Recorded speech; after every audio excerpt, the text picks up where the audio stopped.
Nah, kita lihat dari animasi ini. Dari animasi ini kita lihat ada, ini kita sebut HMI, ini ada PLC-nya. Nah, ini ada yang dikendalikan atau diambil data-datanya. Berarti ini ada seperti pabrik inilah ya, kita anggap pabrik apa namanya, roti seperti itu ya. Ada telur, ada butter, ada gula ya, ada perasanya, kemudian di mix, siap cetak nih adonannya kan gitu. Nah, kita lihat dia menggunakan conveyor. Kalau kita lihat dari sini ya.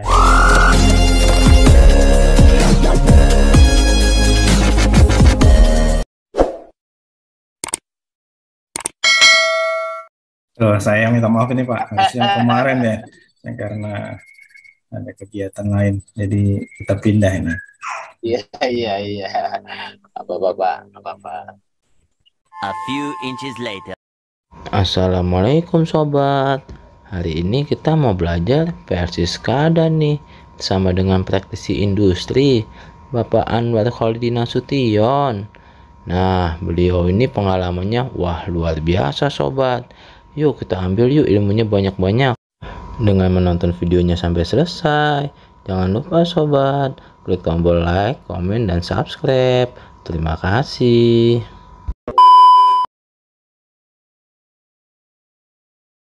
Halo, Raffi. Mulai saja, Raffi. Oke, Pak. Sebelumnya, Assalamualaikum warahmatullahi wabarakatuh. Waalaikumsalam. Waalaikumsalam warahmatullahi wabarakatuh. Terima kasih kepada Bapak Anwar yang telah meluangkan waktunya dalam kegiatan kuliah kita hari ini. Dan terima kasih kepada Pak Ijal telah memberikan saya kesempatan berbicara menjadi selaku Master of Ceremony pada kali ini. Sebelumnya, diingatkan kepada teman-teman yang bisa on-cam, diharap on-cam ya.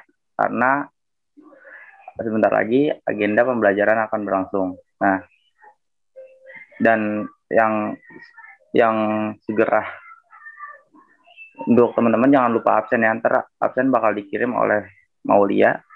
Terima kasih ya. Kepada Pak Anwar, mungkin langsung dimulai aja kali ya Pak ya. Boleh, boleh. Ya, langsung dimulai pada agenda pembelajaran kali ini oleh Pak Anwar, dipersilakan. Baik, terima kasih. Terima kasih. Oke, kita mulai ya. Yang pertama ya, saya hormati Pak Rizal. Pak Rizal, saya izin ini untuk sharing.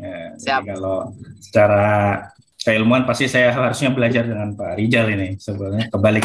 Cuman mungkin karena background itu ada di praktisi ya, jadi kita lebih ke sharing hari ini ya untuk teman-teman mahasiswa. Total ada siapa tadi MC-nya, namanya siapa tadi? Raffi Pak. Oh ya, Raffi, total berarti ada berapa nih? Ada berapa? 20 mahasiswa ya? 48 siswa, cuman yang sudah setengahnya. Oke. Semester berapa semua ini, Raffi? Semester 6 Pak. Oh, semester 6, berarti harusnya sudah ini ya. Oke, oke. Oke, ini karena saya baru sharing pertama nih di UNJ nih, di 4 teknologi rekayasa otomasi. Jadi mungkin pertemuan pertama kita lebih banyak juga diskusi karena secara apa namanya, saya belum tahu ya sejauh mana memahami PLC dan SCADA sistem. Jadi mungkin di pertemuan pertama ini nanti ya, kita akan sharing kira-kira apa yang dibutuhkan dari kami lah ya, dari praktisi, sharing apa nih, misalkan bagaimana misalkan step-step atau tahap-tahap menjadi seorang misalkan control system engineer di dunia kerja, misalkan seperti itu ya. Karena kalau secara apa namanya teknis untuk PLC mungkin kalau semester 6 harusnya sudah beberapa kali ya megang PLC, sudah sering lah ya. Jadi nanti kita lebih membahas tentang bagaimana sih control system engineer bekerja di industri gitu ya. Nah, sebelum perkuliahan kita mulai, izinkan saya dulu untuk sharing, memperkenalkan diri ya. Karena belum kenal ini. Oke, bentar.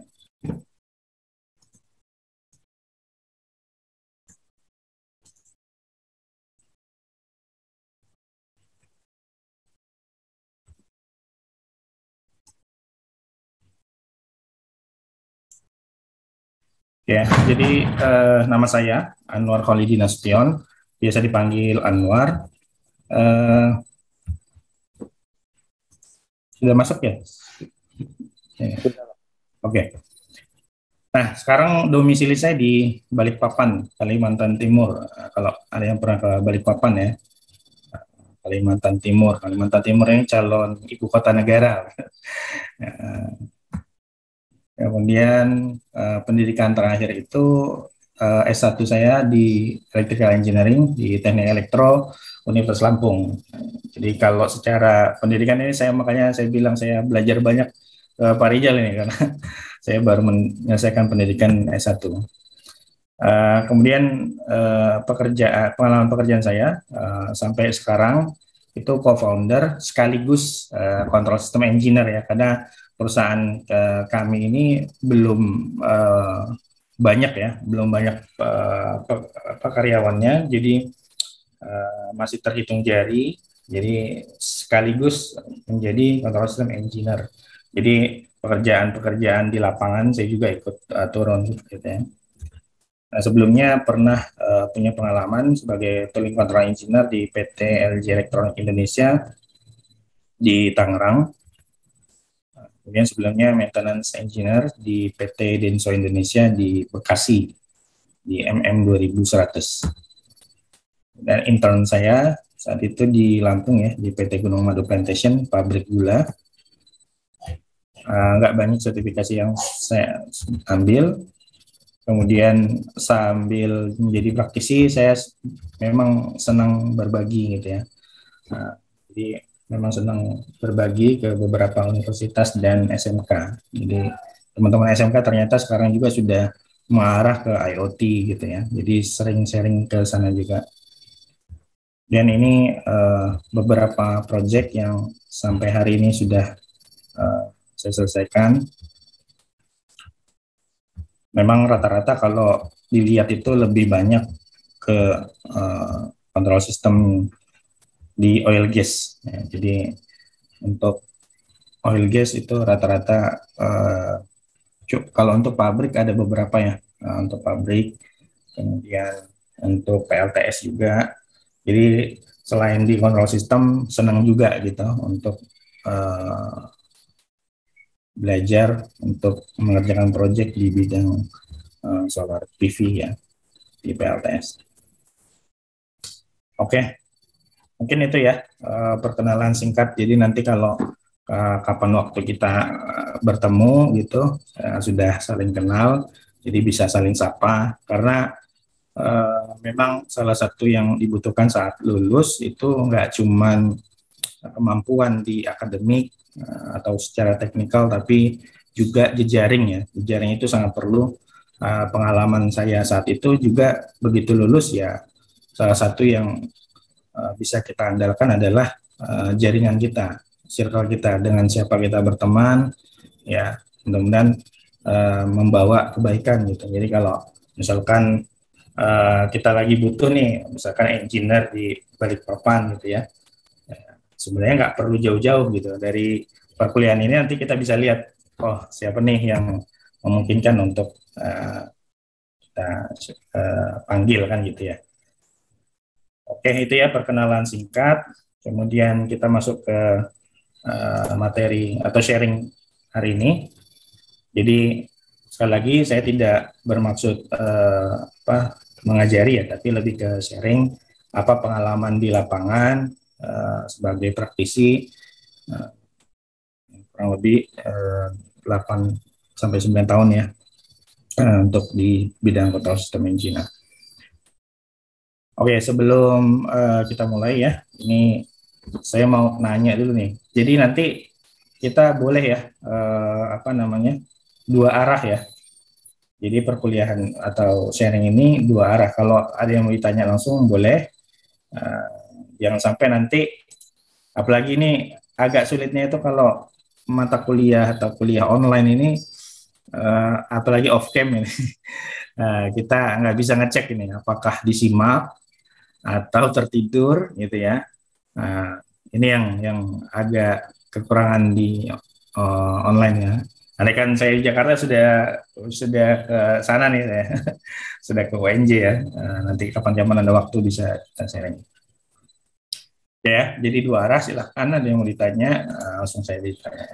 Nah, sebelum kita mulai, ini boleh nggak ada yang menjawab sejauh mana tahu SCADA? Jadi SCADA itu sebenarnya apa? Nah, siapa yang mau jawab? Boleh ya? Ada yang mau jawab? Apa SCADA itu apa sih? Sejauh mana kalian itu tahu SCADA?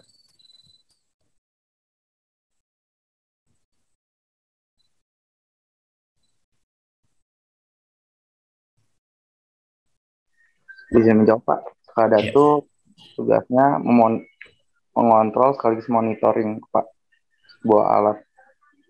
Oke. Oke, Raffi ya. Terima kasih. Yang lain ada yang mau jawab? Apa kira-kira SCADA itu simpelnya apa sebenarnya?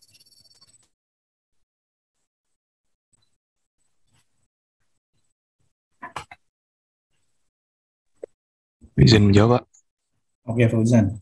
Ehm, Kalau dari saya pribadi, SCADA lebih ke ini apa monitoring sama tadi yang kayak Raffi bilang, tapi dia di PC atau di laptop. Kalau HMI itu kan di panel pada PLC-nya. Oke, ya terima kasih Fauzan. Oke, berarti kalau dari jawaban Raffi dan Fauzan tadi intinya memonitoring, mengontrol gitu ya. Cuman kalau tadi Fauzan ada penambahan, kalau SCADA itu lebih ke PC, ya. Jadi based on-nya PC. Kalau dia yang apa namanya portable yang ada di panel HMI, di panel PLC itu lebih ke sebutannya HMI begitu ya. Kalau dari versi Fauzan. Oke. Coba kita lihat pengertian SCADA ya. Jadi pertemuan pertama saya ingin ngebahas tentang dasar-dasar dulu ya. Nanti kita sepakatin pekan depan baru kita coba untuk membuat SCADA sistemnya gitu ya. Praktik lah. Jadi saya ingin konsep dasarnya dapat dulu, baru pekan depan kita praktik. Oke, kalau kita lihat di sini SCADA ya, pengertiannya berarti ada mengawasi, ya, supervise, ya. Kemudian ada mengendalikan, ya, kontrol, dan mengakuisisi data. Ya. Jadi SCADA ini kalau kita sebut adalah kumpulan dari software dan hardware yang membentuk sebuah sistem kesatuan yang dapat mengawasi, ya, sesuai namanya supervisory, ya, kemudian mengendalikan, kontrol, ya, dan mengakuisisi data. Makanya data acquisition ya. Jadi kalau sistem itu sudah ada fungsi-fungsi ini, itu baru bisa disebut dengan SCADA. Nah, kalau sistem itu tidak memenuhi persyaratan ini, berarti dia belum bisa dikatakan SCADA sistem. Jadi sebenarnya SCADA itu lebih ke sistem ya. Jadi banyak yang agak keliru menyampaikan kalau HMI itu sama dengan SCADA. Ya. Sebenarnya SCADA itu satu kesatuan. Yang kalau kita lihat di dalamnya itu ada ini ya, ada HMI-nya, ya. Kemudian ada PLC-nya atau RTU-nya, kemudian ada field device yang dikontrol atau dikendalikan atau diambil datanya. Ya, jadi satu kesatuan ini yang kemudian disebut dengan SCADA system. Ya. Nah, SCADA berfungsi untuk memeriksa, mengambil data dan memprosesnya secara real time. Oke. Nah, clear ya pengertian dari SCADA. Nah, bagian-bagian pada SCADA system itu kurang lebih tadi yang saya sampaikan. Ada sensor atau aktuator, sensor dan aktuator, ya itu terletaknya di lapangan. Kemudian ada juga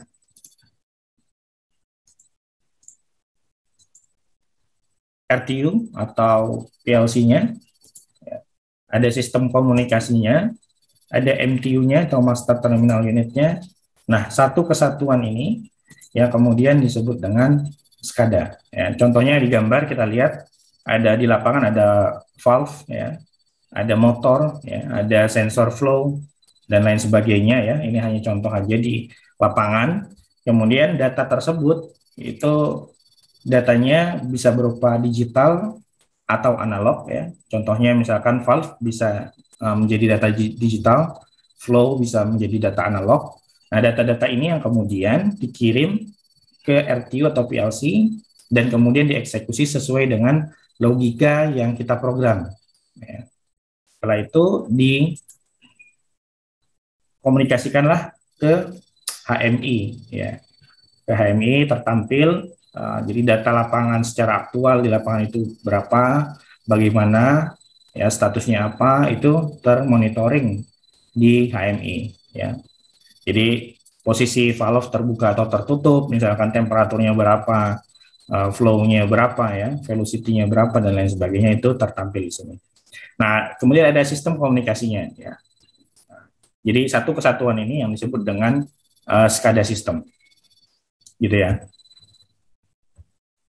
Nah, di dalam SCADA ini ada satu bagian yang disebut dengan HMI. Ya. Nah, fungsinya pertama memonitoring, kemudian men-set value, ya, men-setting value di set point kita. Nah, nanti kalau di HMI itu yang tadi disebut Fauzan itu biasanya di desktop version itu ada level security-nya. Jadi misalkan kira-kira ada yang mau jawab kenapa kita butuh level security di dalam sebuah HMI? Kira-kira ada yang mau jawab? Kenapa kita butuh level security di dalam sebuah HMI? Nanti kita akan tunjukkan. Ada yang tahu level security yang dimaksud ini apa?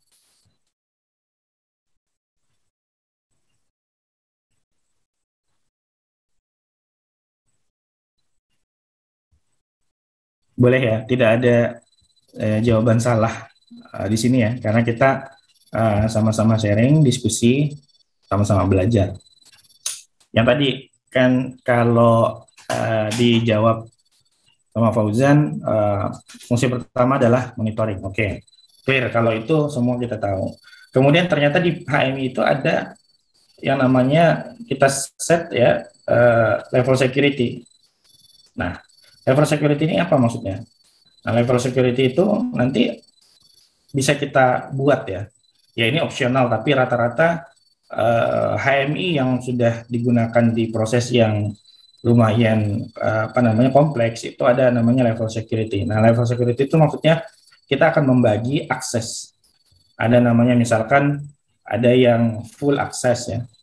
Full access.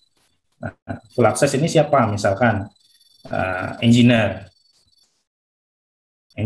atau maintenance, ya. Maintenance. Kemudian ada yang hanya bisa misalkan membaca data, hanya bisa membaca data aja, meread data. Nah, siapa? Misalkan contohnya, yaitu operator, misalkan begitu. Ya. Nah, fungsi si HMI ini kan membaca kondisi, ya. Sederhananya gini, HMI ini berfungsi untuk membaca kondisi di lapangan tanpa si operator atau semua orang yang ada di control room itu ke lapangan lagi, gitu. Jadi bisa tertampil di sini levelnya berapa, ya, temperaturnya berapa, flow-nya berapa, itu tertampil semua di sini. Nah, kalau level security-nya itu hanya bisa meread, ya, misalkan operator, dalam kasus ini operator. Nah, dia cuma bisa membaca data, oh temperaturnya sekian, levelnya sekian, flow-nya sekian.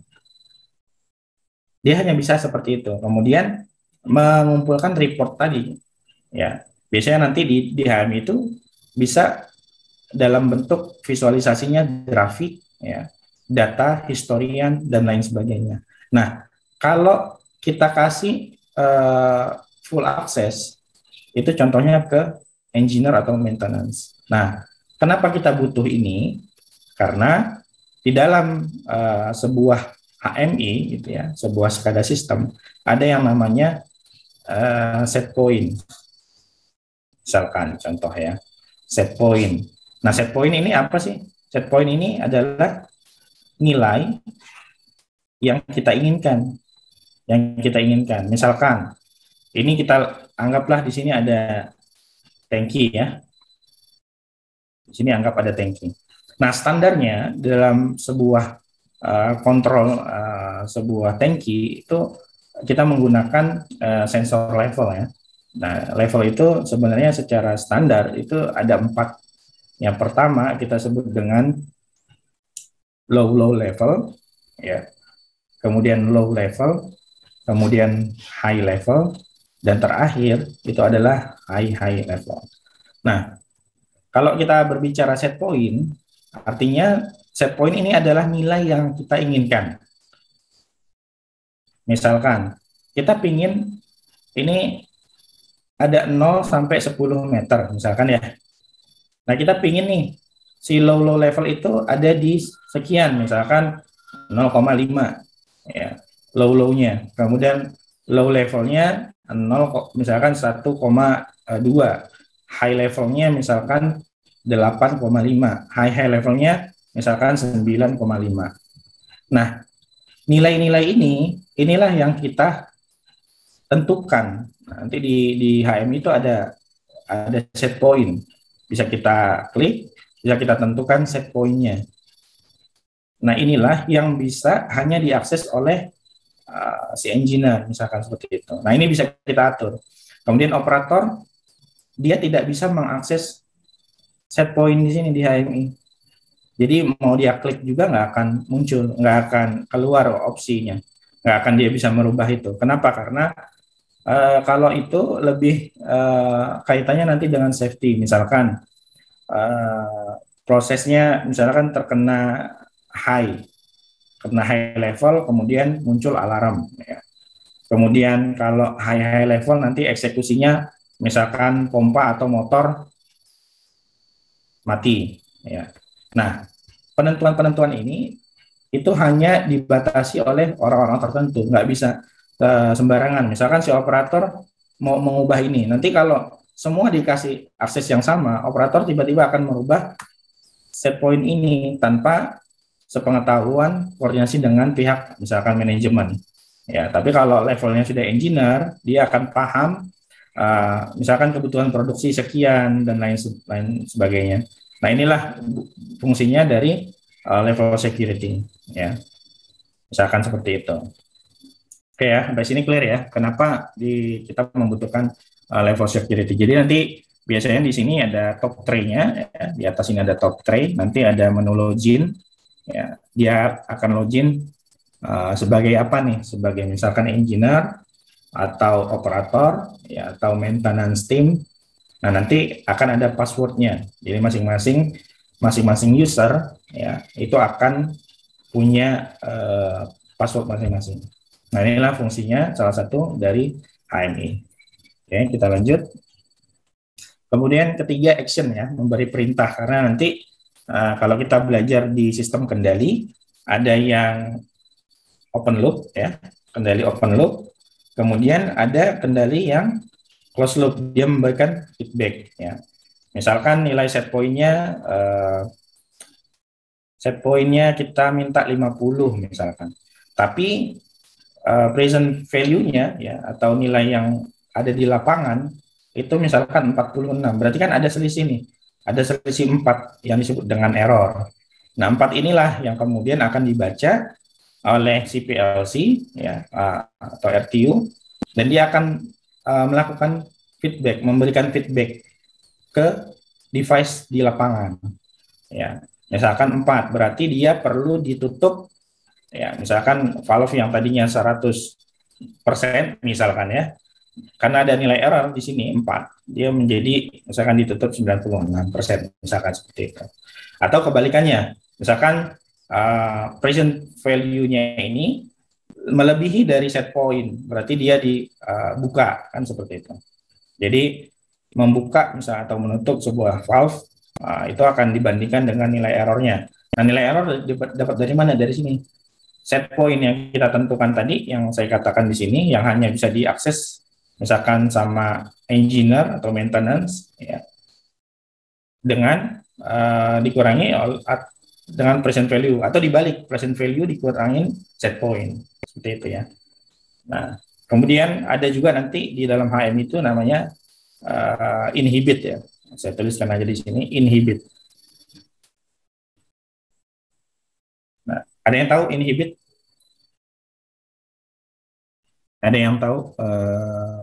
Boleh. Nggak mesti harus benar ya, karena kita diskusi. Ada yang pernah dengar inhibit? Kenapa tadi masih kaitannya juga dengan sini, level security. Di dalam HMI itu ada namanya inhibit. Kenapa kita butuh level security tadi adalah salah satunya nanti di HMI ada fungsi inhibit. Nah, inhibit ini fungsinya adalah membypass. Membypass. Maksudnya gimana? Maksudnya misalkan gini, kita punya misalkan 10 flow meter ya, flow meter di lapangan. Nah, ternyata ada satu dari flow meter ini yang terkendala lah atau error ya, yang harus kita ganti. Nah, artinya apa? Tim maintenance akan turun ya untuk mengganti si flow meter tersebut. Nah, supaya proses secara keseluruhan ya, proses secara keseluruhan itu tidak terganggu, berarti yang perlu kita perbaiki kan hanya satu flow ya.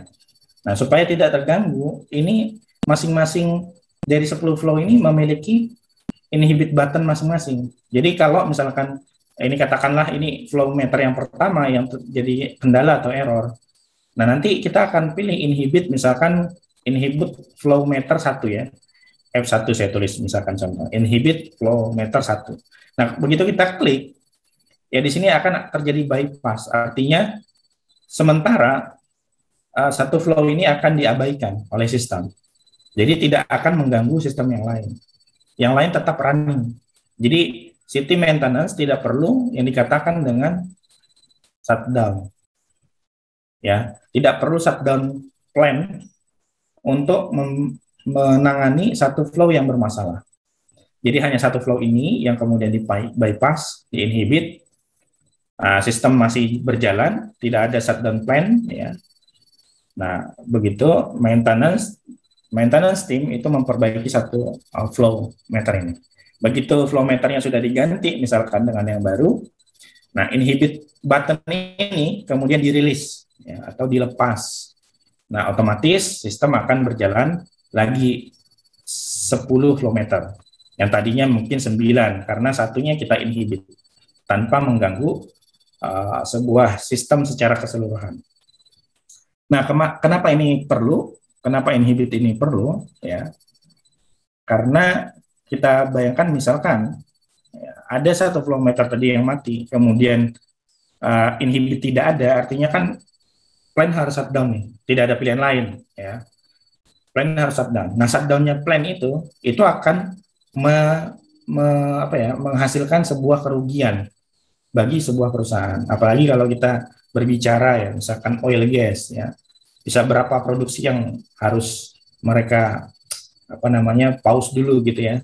Atau kita bicara di pabrik, ya, berapa produksi per hari, karena di pabrik itu setiap pagi pasti nanti ada target produksi ya. Nah, ada target produksinya. Hari ini kita mau produksi misalkan 5.000 pieces. Ya, artinya satu hari itu harus dikebut sampai dapat 5.000 pieces. Nah, bayangkan kalau ada maintenance ya, dan itu harus shutdown gara-gara misalkan satu flow saja gitu. Nah, berapa kerugian yang ditanggung oleh sebuah perusahaan. Nah, itu salah satu fungsi dari HMI. Juga ada nanti namanya inhibit. Oke, saya lanjut lagi. Kemudian ada yang namanya alarm history or summary. Ya, jadi nanti salah satunya adalah kita bisa melihat, dulu misalkan di tanggal sekian, jam sekian, valve ini terbuka, misalkan. Ya, posisinya open, posisinya close. Ya. Atau misalkan ada alarm ternyata terkena high level di tanggal sekian jam sekian, terkena high level di tanggal sekian jam sekian. Nah, ini bisa terrecord di history or summary-nya. Ya, nanti ada salah satu fasilitas atau fungsi dari HMI untuk melihat itu, melihat history or summary-nya. Oke, sampai sini ada yang mau ditanyakan? Atau sebenarnya ini sudah tahu gitu, maksudnya sudah ya di lab sudah diajari juga gitu, sudah tahu gitu. Ada yang mau ngasih feedback? Karena saya butuh feedback nih. Kira-kira sebenarnya ini terlalu mudah atau perlu kita lanjutkan ini? Saya seperti supaya saya tahu nanti pekan depan sebenarnya apa sih yang kalian butuhkan gitu dari praktisi. Ada yang mau kasih feedback, boleh?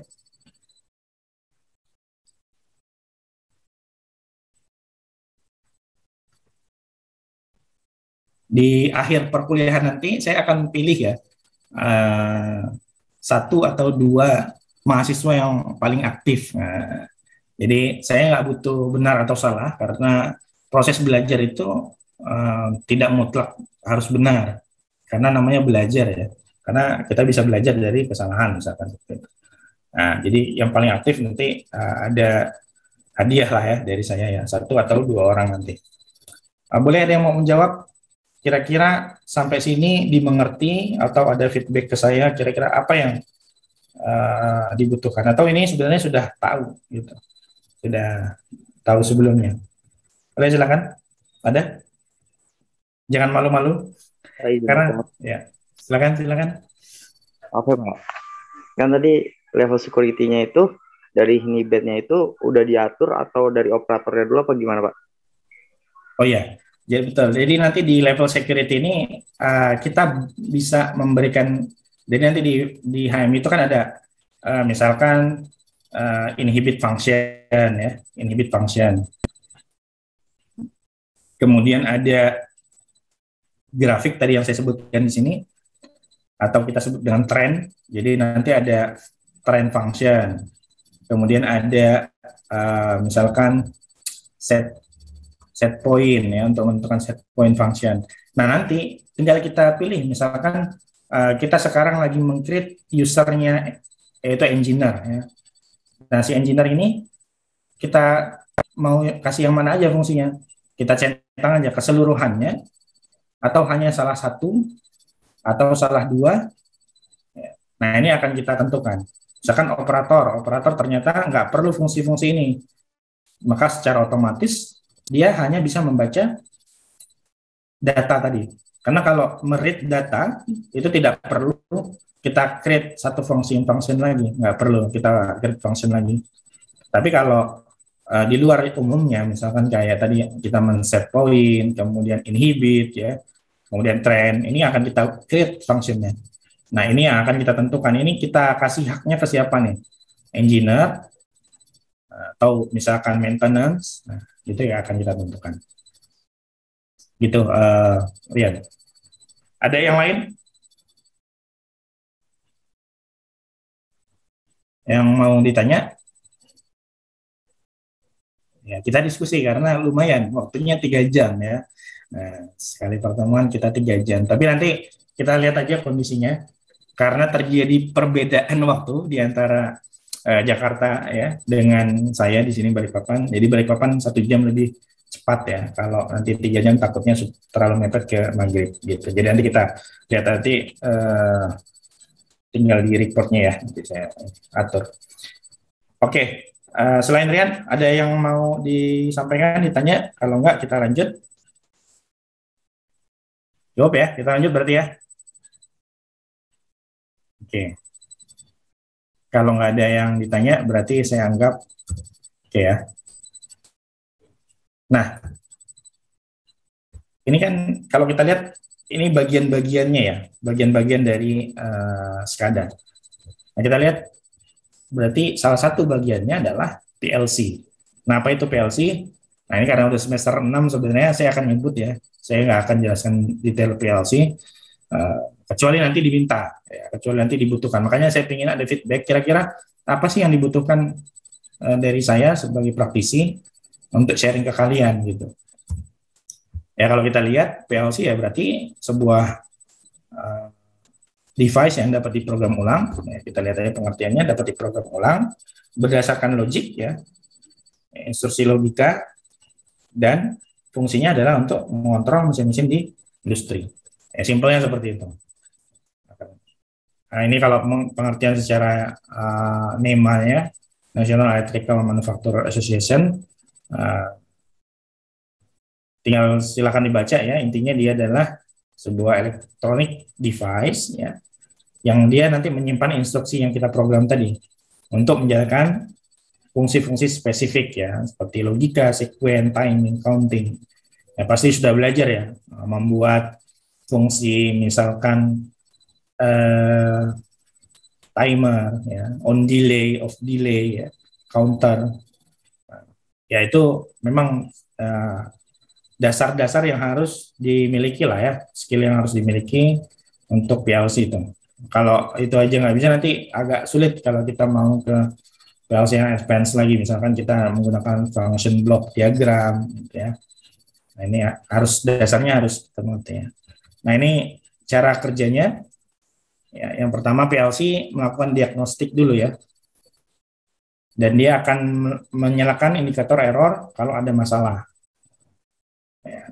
Kemudian dia lanjut ke step berikutnya, dia membaca semua input. Jadi semua input yang masuk tadi, saya katakan input berarti nanti ada dua ya tadi, ada digital, kemudian ada analog. Nah, tadi di perkenalan saya katakan saya senang sharing ke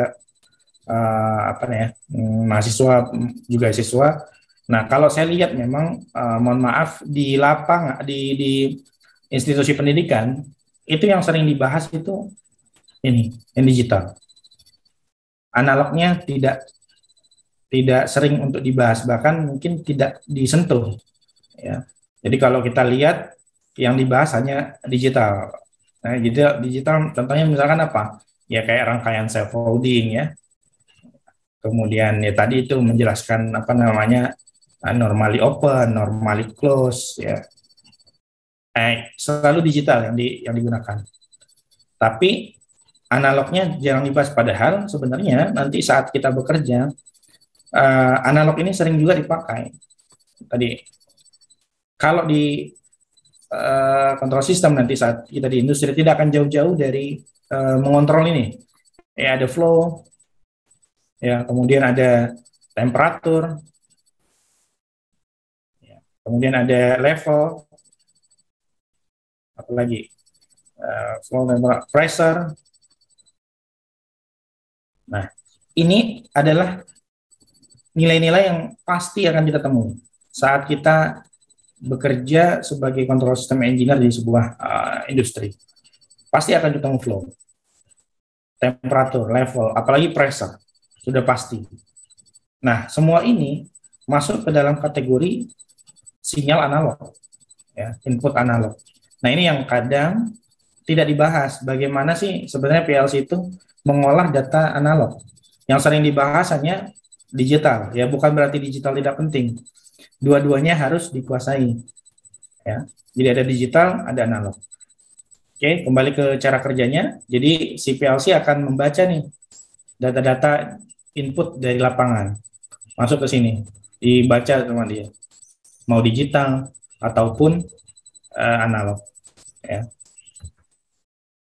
Kemudian ladder logic ya. Ya sebenarnya nggak mutlak ladder logic.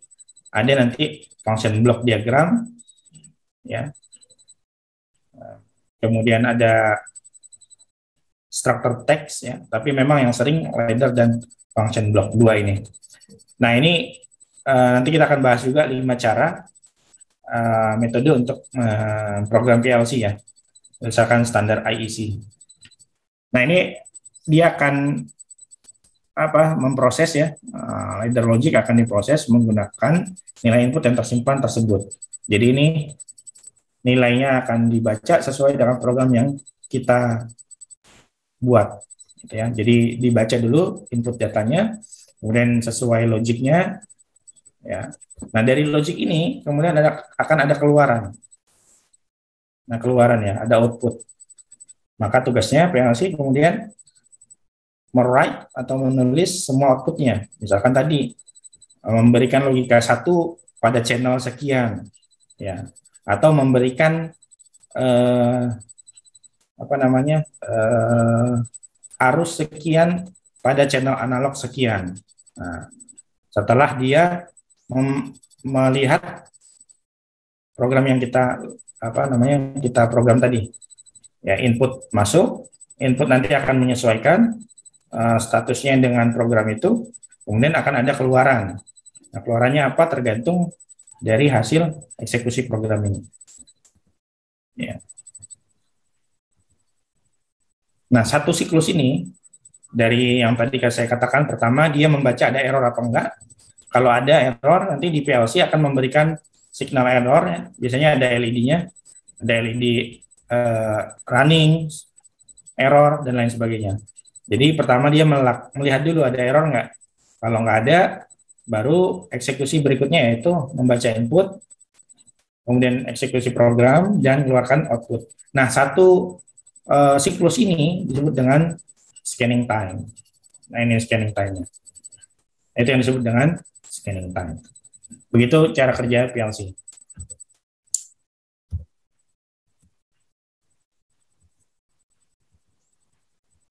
Oke. Nah, ini bagian utama PLC ya. Ada, kalau secara blok diagram ada 3 ya. Ada input, ya.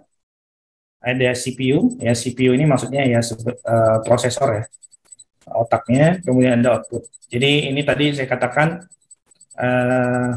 kalau input maupun output itu ada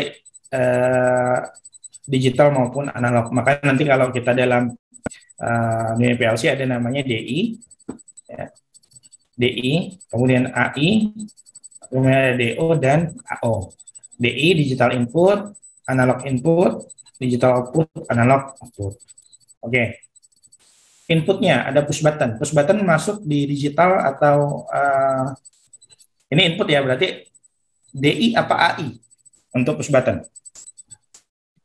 DI ya, digital. Dia masuknya digital. Proximity sensor misalkan. DI atau AI? DI. DI. Oke. Karena dia hanya berlogika 0 atau 1. 0 atau 1. Ya. Kemudian ada level sensor. Level sensor masuk DI atau AI? DI juga, Pak. DI. Oke. Ada jawaban lain? AI, Pak. AI? AI. Okay. Ya. Level sensor masuk di AI. Ya. Karena nanti dia ada nilai misalkan 9,5 tadi ya, dalam meter. Nanti bisa kita convert ke dalam sentimeter. Nah, meter atau sentimeter ini dalam dunia kontrol sistem disebut dengan engineering unit. Engineering unit. Nah, nanti biar kalian nggak bingung. Jadi engineering unit itu apa? Ya, maksudnya ini, meter, sentimeter, ya. Kalau pressure nanti engineering unitnya apa kira-kira? Ada yang tahu? Kalau pressure, PSI, atau bar. Ya. Nah, macam-macam lah ya. Flow nanti ada masing lagi. Oke, terus flow sensor. Flow sensor masuk AI atau DI? AI, Pak. AI, Pak. AI. Ya, ini masuk AI. Nah, kemudian CPU akan mengolah, mengeksekusi, dan menyimpan program sesuai instruksi logika yang kita program. Baru nanti keluarannya ini. Ya. Nah, nanti keluarannya juga ada namanya DO, ada namanya AO. Digital atau analog. Nah, nanti kita akan banyak juga membahas tentang analog. Karena kalau digital saya yakin sudah bisa nih.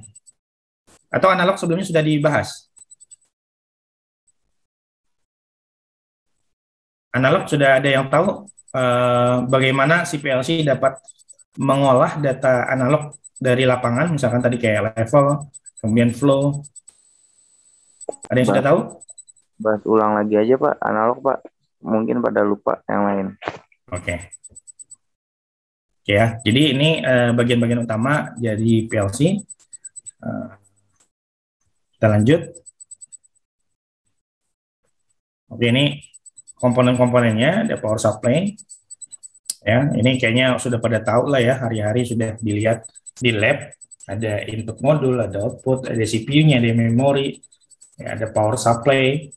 Nah, ini saya rasa sudah tahu ya, nggak perlu dalam lagi nih, saya jelaskan. Kita lanjut. Nah, kita lihat dari animasi ini. Dari animasi ini kita lihat ada, ini kita sebut HMI, ini ada PLC-nya. Nah, ini ada yang dikendalikan atau diambil data-datanya. Berarti ini ada seperti pabrik, inilah ya, kita anggap pabrik apa namanya, roti seperti itu ya.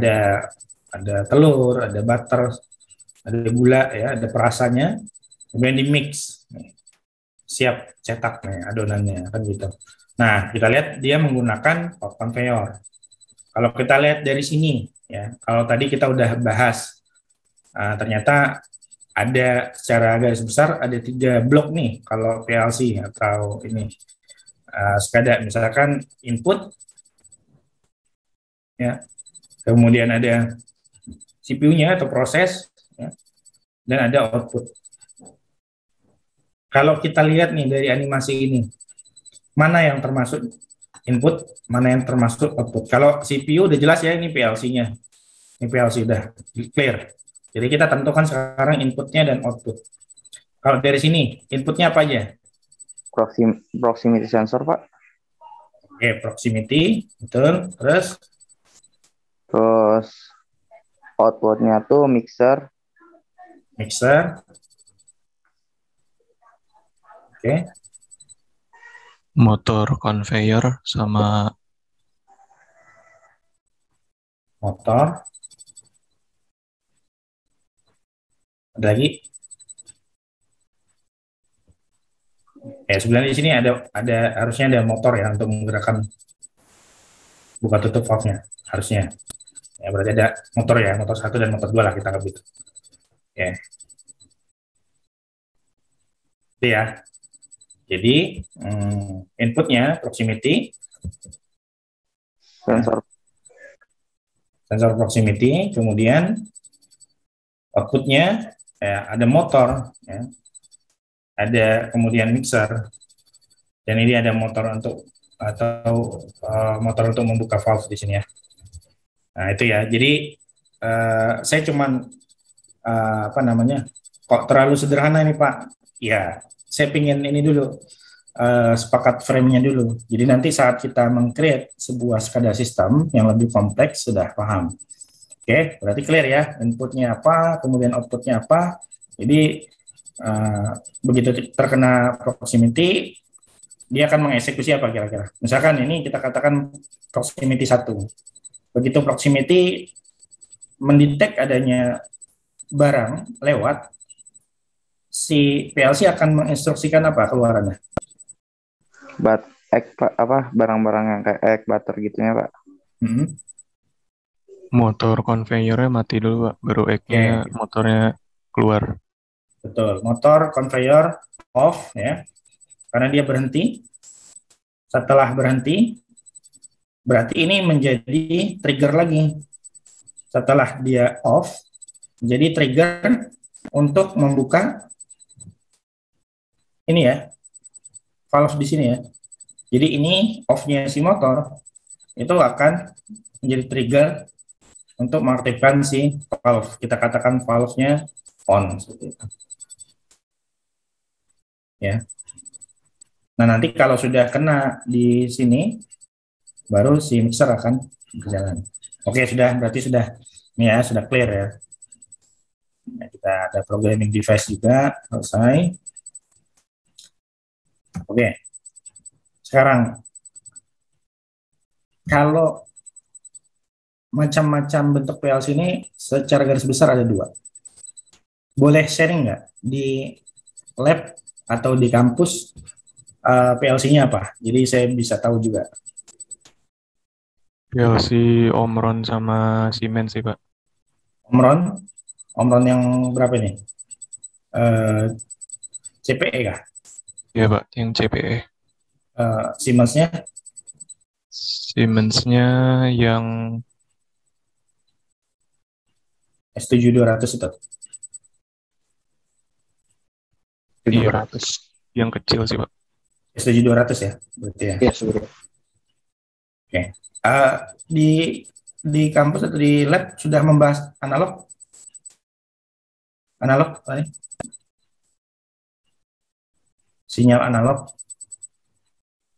Sedikit sih, Pak. ya, berarti sudah ada dasarnya ya. Oke, biar saya tahu. Oke, kalau kita lihat di sini macam-macam bentuk PLC, ada fix ya, atau compact, dan ada modular. Udah tahu ya bedanya ya. Kalau fix ya dari namanya juga sudah fix ya. Artinya dia memiliki jumlah I/O yang sudah fix ya. Input output yang sudah fix. Kalau modular ya, dia ini berupa modul. Nah, ini bisa ditambah. Biasanya nanti di sini disebut dengan expansion modul. Ditambah lagi. Kalau kita kurang, tambah lagi ya. Nah, rata-rata industri itu biasanya menggunakan ini yang modular, bukan yang compact. Ya. Kenapa rata-rata industri menggunakan modular? Ada yang bisa jawab nggak? Karena lebih udah ada cara pemakainya kali Pak, udah ada buku panduannya jadi dan udah gampang dicari juga. Jadi rata-rata industri pakai modular. Oke, alasannya manual book-nya ya. Ya, Manual book atau referensinya sudah banyak gitu ya. Ada lagi yang jawab alasannya kenapa industri pakai modular rata-rata? Lebih gampang aja kalau perlu lebih input atau outputnya. Jadi bisa ditambah. Oke, ya. Ya, betul ya. Jadi manual ya betul juga. Tapi ya sebenarnya di sini juga ada manual book-nya. Harusnya setiap produsen itu akan mengeluarkan manual book-nya. Nah, jawaban yang kedua lebih tepat ya, karena nanti gini, kalau satu industri, bayangkan ya, misalkan kita punya sebuah kita bekerja di sebuah manufaktur misalkan dalam kita produksi ya untuk otomotif misalkan, seperti saya di Denso. Saat itu saya ada di line untuk spark plug atau busi. Ya. Kemudian nanti ada line lagi nanti untuk ECU. Ya. Ada lagi nanti line untuk misalkan AC, ya, karena Denso mengeluarkan AC juga ya. Ada busi, ada ECU, ada AC dan lain sebagainya. Nah, kalau dia memiliki PLC yang compact gitu ya, begitu line-nya ini mau ditambah, misalkan ada line busi ini ada line 1, line 2 gitu ya, ada line 1, line 2. Nah, mau ditambah nih karena produksi ternyata meningkat, perlu line 3.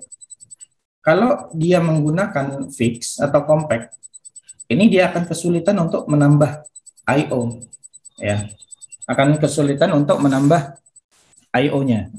Maka dipilihlah yang modular. Kenapa? Karena seperti yang saya katakan, ketika dia mau nambah line produksi, dia tinggal menambahkan ini aja nih, expansion modul tadi, tanpa harus mengubah CPU-nya. Ya. Jadi di sini nanti biasanya ada power supply. Ini power supply biasanya. Ini Ethernet modul. Ya, biasanya di sini nanti ada Ethernet modul. Kemudian di sini ada CPU-nya biasanya gitu, ada otaknya, prosesornya. Nah, kalau dia ternyata butuh line baru, dia nggak butuh mengganti ini semua, dia hanya beli aja gitu, modul extension-nya. Ya. Nah, modul extension itu nanti ada pilihannya. Apakah modul extension ini adalah campuran antara input dan output, atau dia murni hanya input, atau murni hanya output. Jadi bisa custom. Maksudnya custom itu sesuai dengan ini ya, keluaran dari pabrikannya.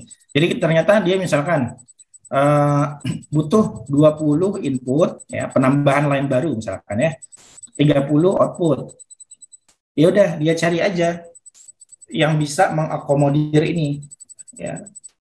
Misalkan ternyata ada satu modul yang isinya itu 10 input dan 15 output. Berarti dia hanya butuh beli 2 ya kan?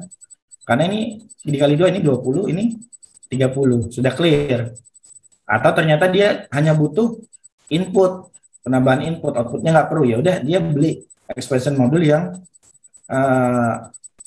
tersedia hanya untuk input aja. Ya. Nah ini nanti dilihat lagi berdasarkan brandnya, karena brand itu macam-macam ya. Ada Omron tadi, ada Siemens, ada Allen Bradley, ya, Mitsubishi, Schneider. Jadi disesuaikan. Jadi inilah alasan kenapa para di industri itu menggunakan modular bukan compact. Ya. Dan tadi modular dia bisa ditambahkan sesuai kebutuhan. Ya. Kemudian dia bisa tadi mampu mengatasi berbagai macam jenis I/O digital maupun analog tadi yang kita bahas di sini. Dia butuhnya input analognya berapa misalkan, yang digitalnya berapa. Nah ini disesuaikan dengan yang kita beli. Nah itulah mudahnya tanpa harus mengganti ini. Kalau dia pakai compact artinya dia harus beli lagi nih prosesornya. Ya. Kalau ini dia tidak perlu mengganti, dia hanya menambahkan expansion module.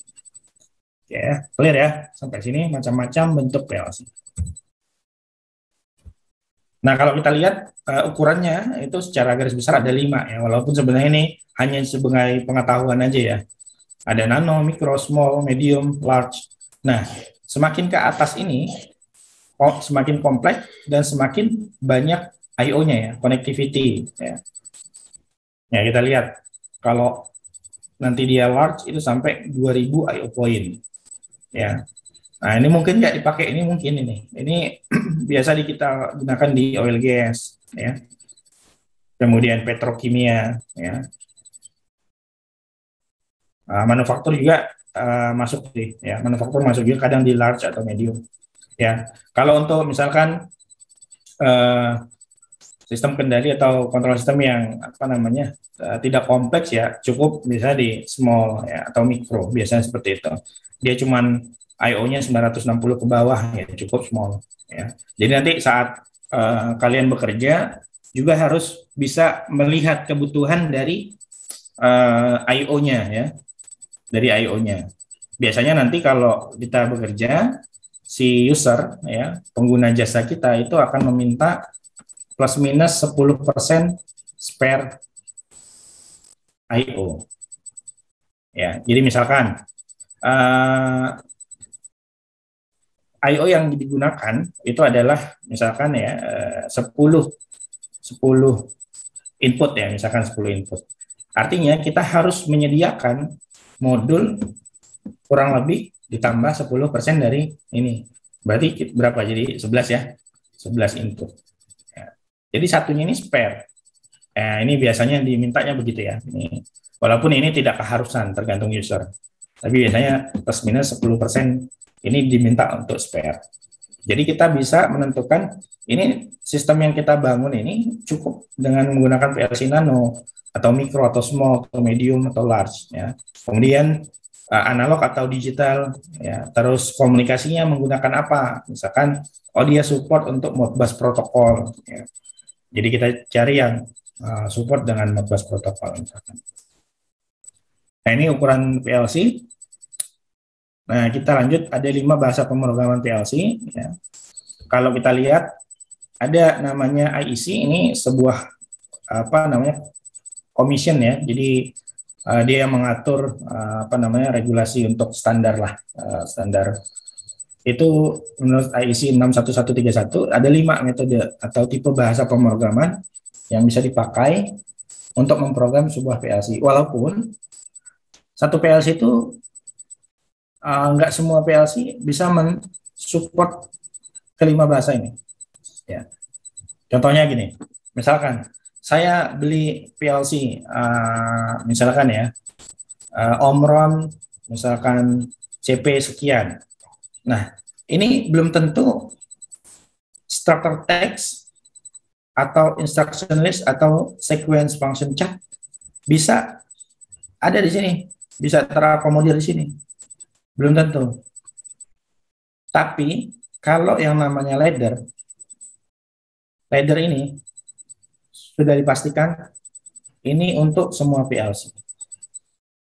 Jadi kita mau beli PLC apapun, itu pasti dia akan support ladder diagram. Tapi belum tentu keempat ini. Kita harus lihat PLC itu yang mau kita beli support nggak untuk function block.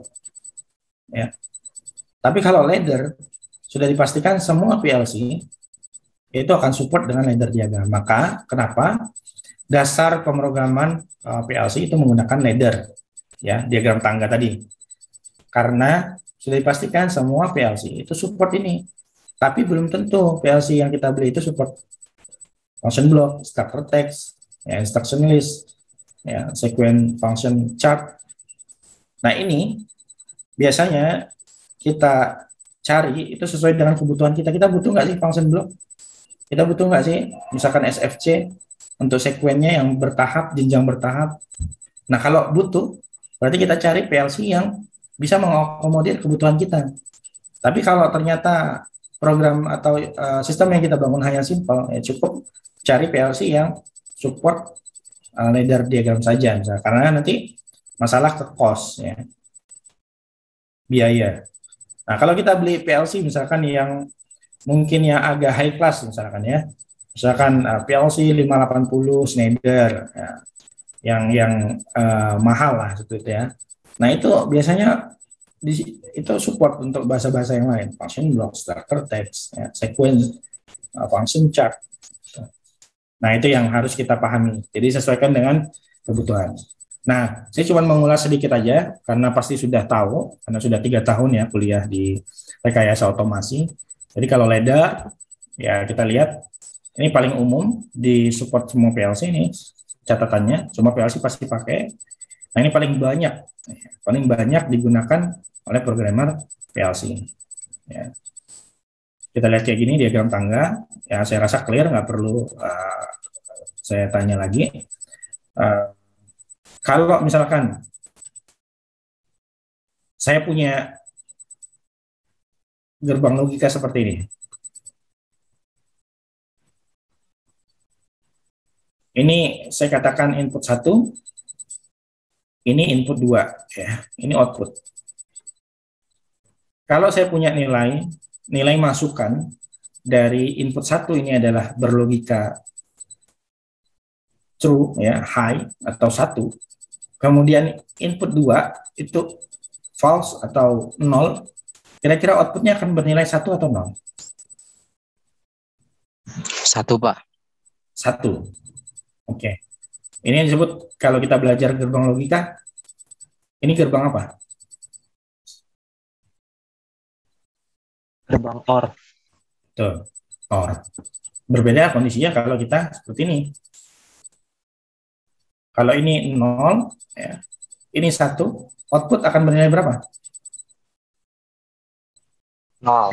0, Pak. 0. Betul. Karena ini gerbang N.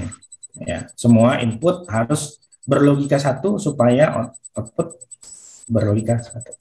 Oke, clear berarti. Itu dasar. Ya. Ini contohnya CX, menggunakan CX program di kampus juga pakai CX programmer ya, berarti ya. Iya, pernah. Oke. Ini contohnya ladder diagram. Kemudian ada function block. Ya, function block tadi sebenarnya function block itu dia berdasarkan grafis ya. Nah, ini makanya katanya grafis. Misalkan tadi yang kita gunakan N atau OR, kita contohnya adalah N ya. Kalau di sini saya kasih 1, di sini saya kasih 1, baru outputnya ini di C akan bernilai 1. Tapi kalau di sini salah satunya saja sudah ada yang 0, ya berarti di sini 0. Nah, dia mempermudah sebenarnya. mempermudah kita. Nanti ada fungsi-fungsi dari function block, misalkan ada kayak cell, ya, selection maksudnya, kemudian ada move, ya, ada komparator. Jadi dia sudah dibuat secara grafis. Ya.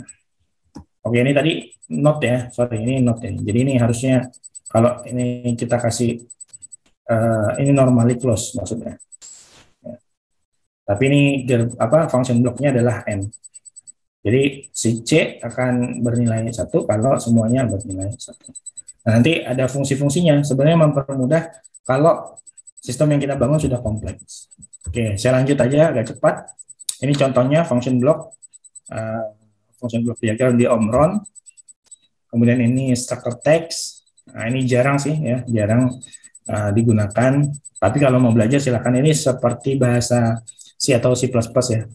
Kalau kita belajar pemrograman microcontroller, nah ini akan menggunakan bahasa seperti itu. Karena sebenarnya PLC itu di dalamnya mikroprosesor juga ya, sebuah chip juga. Ya, memang didesain untuk industri. Ya, ada if, ya, while, for. Nah ini contohnya.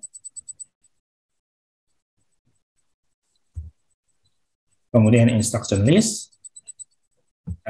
Tidak begitu sering juga. Sequence function chart ini yang kadang dipakai, walaupun nggak sering juga.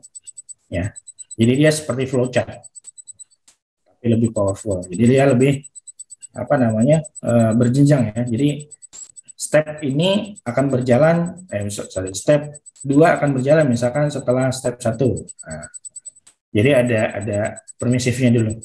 Jadi kalau sebuah sistem berjenjang dia bisa menggunakan SFC.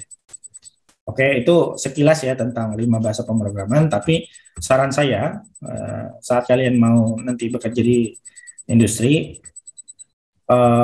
fokus dulu ke ladder diagram dan function block.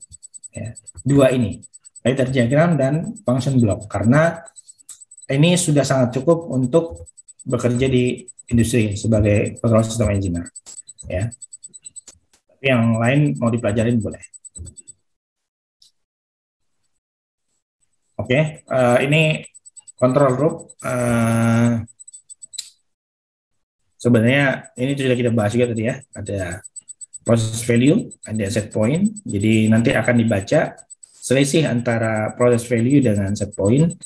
Tadi misalkan set point-nya 50, tapi ternyata di process value masih 46. Masih berarti ada selisih 4. Nah, ini yang disebut dengan ada error nih, masih ada error. Nah, error tersebut kemudian akan dikirim sebagai signal untuk misalkan dalam contoh kasus ini mengubah posisi si valve. Nah, ini akan dieksekusi. Jadi si flow meter ini kita katakan menjadi input, dia membaca flow, ya. Flow-nya alirannya ini berapa? Nah, flow rate tadi akan menjadi input signal, ya. Signal input, kemudian dibaca oleh controller menjadi proses value. Oh, di sana berapa nih flow rate-nya? Ternyata flow rate yang kita inginkan misalkan 50, tapi di lapangan masih terbaca 46. Nah, selisih ini yang kemudian menjadi error point. Nah, error ini adalah akan dikirimkan oleh controller output untuk menjadi signal output nih, untuk mengubah posisi valve tadi. Yang diubah sampai nanti nilainya sesuai dengan set point yang kita sudah tentukan. Dan ini akan berlangsung secara terus-menerus.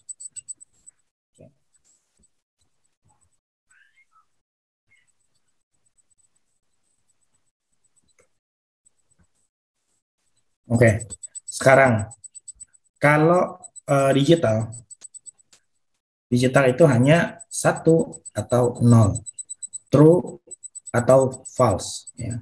Low atau high, nyala atau mati. Ini digital.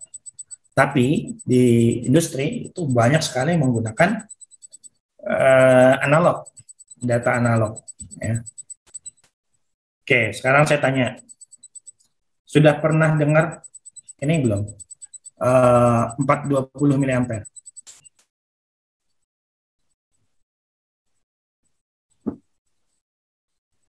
Ada yang sudah tahu 420 miliampere?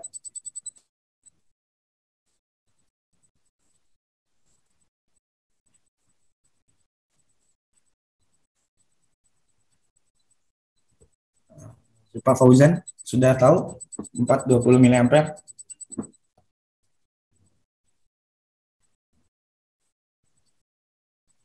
Rian, ada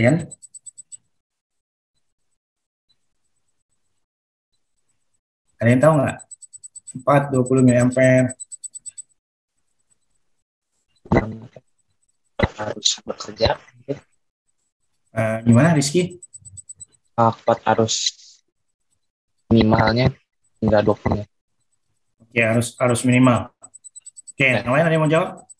Ada yang sudah pernah tahu atau pernah baca apa itu 420 miliampere di dalam dunia kontrol sistem ya?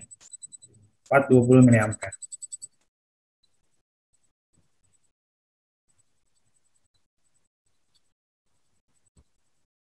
Ada? Belum ada ya? Oke. Berarti perlu kita bahas ya. Ini 420 miliampere. Nah, 420 miliampere ini adalah sinyal analog yang akan dikirimkan oleh transmitter. Kursor saya mana ini? Nah ini, oleh transmitter. 420 miliampere. Oke, sekarang saya tanya, kalau kita ada di lapangan, tadi kita sebut dengan ada namanya level, temperatur, kemudian pressure. Nah, kesemua ini disebut dengan apa ini? Sensor kan ya? Betul nggak? Sensor ya? Ada yang tahu sensor itu apa? Fungsinya apa?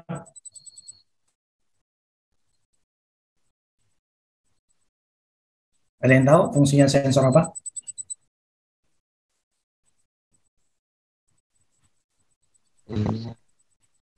Mendeteksi gerakan Gimana Rizky? Sensor apa? Untuk apa? mengubah sinyal fisikal menjadi sinyal listrik. Oke. Ya, betul ya. Jadi sensor ini fungsi dia merubah besaran fisis menjadi signal listrik. Ya. Level, temperatur, pressure. Ya, semua ini adalah besaran fisis. Nah, besaran fisis ini kemudian akan diubah sama sensor menjadi sinyal elektrik. Nah, sinyal elektrik kemudian inilah yang akan dibaca oleh PLC atau kontrol lainnya. Ya, ini yang akan dibaca. Oke, sekarang saya tanya, apa bedanya sensor dengan transmitter? Apa bedanya sensor dan transmitter? Ada yang bisa jawab?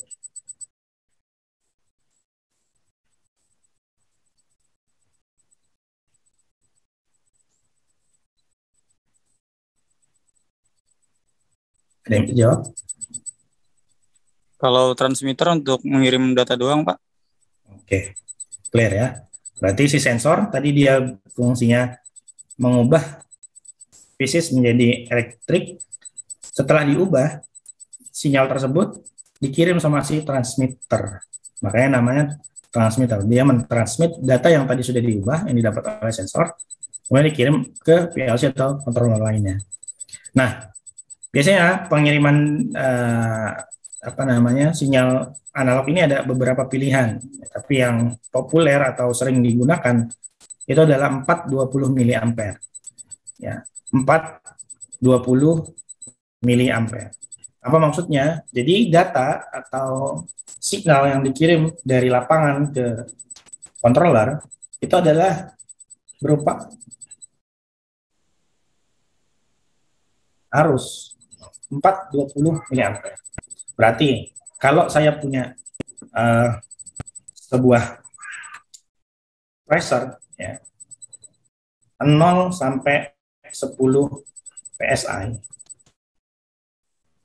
Ini mau kita baca nih datanya. Berarti range-nya 0 sampai 10 PSI si pressure ini. Nah, data ini yang kemudian akan dibaca oleh PLC dalam bentuk arus atau current, yaitu 4 sampai 20 miliampere. Berarti dengan kata lain, saat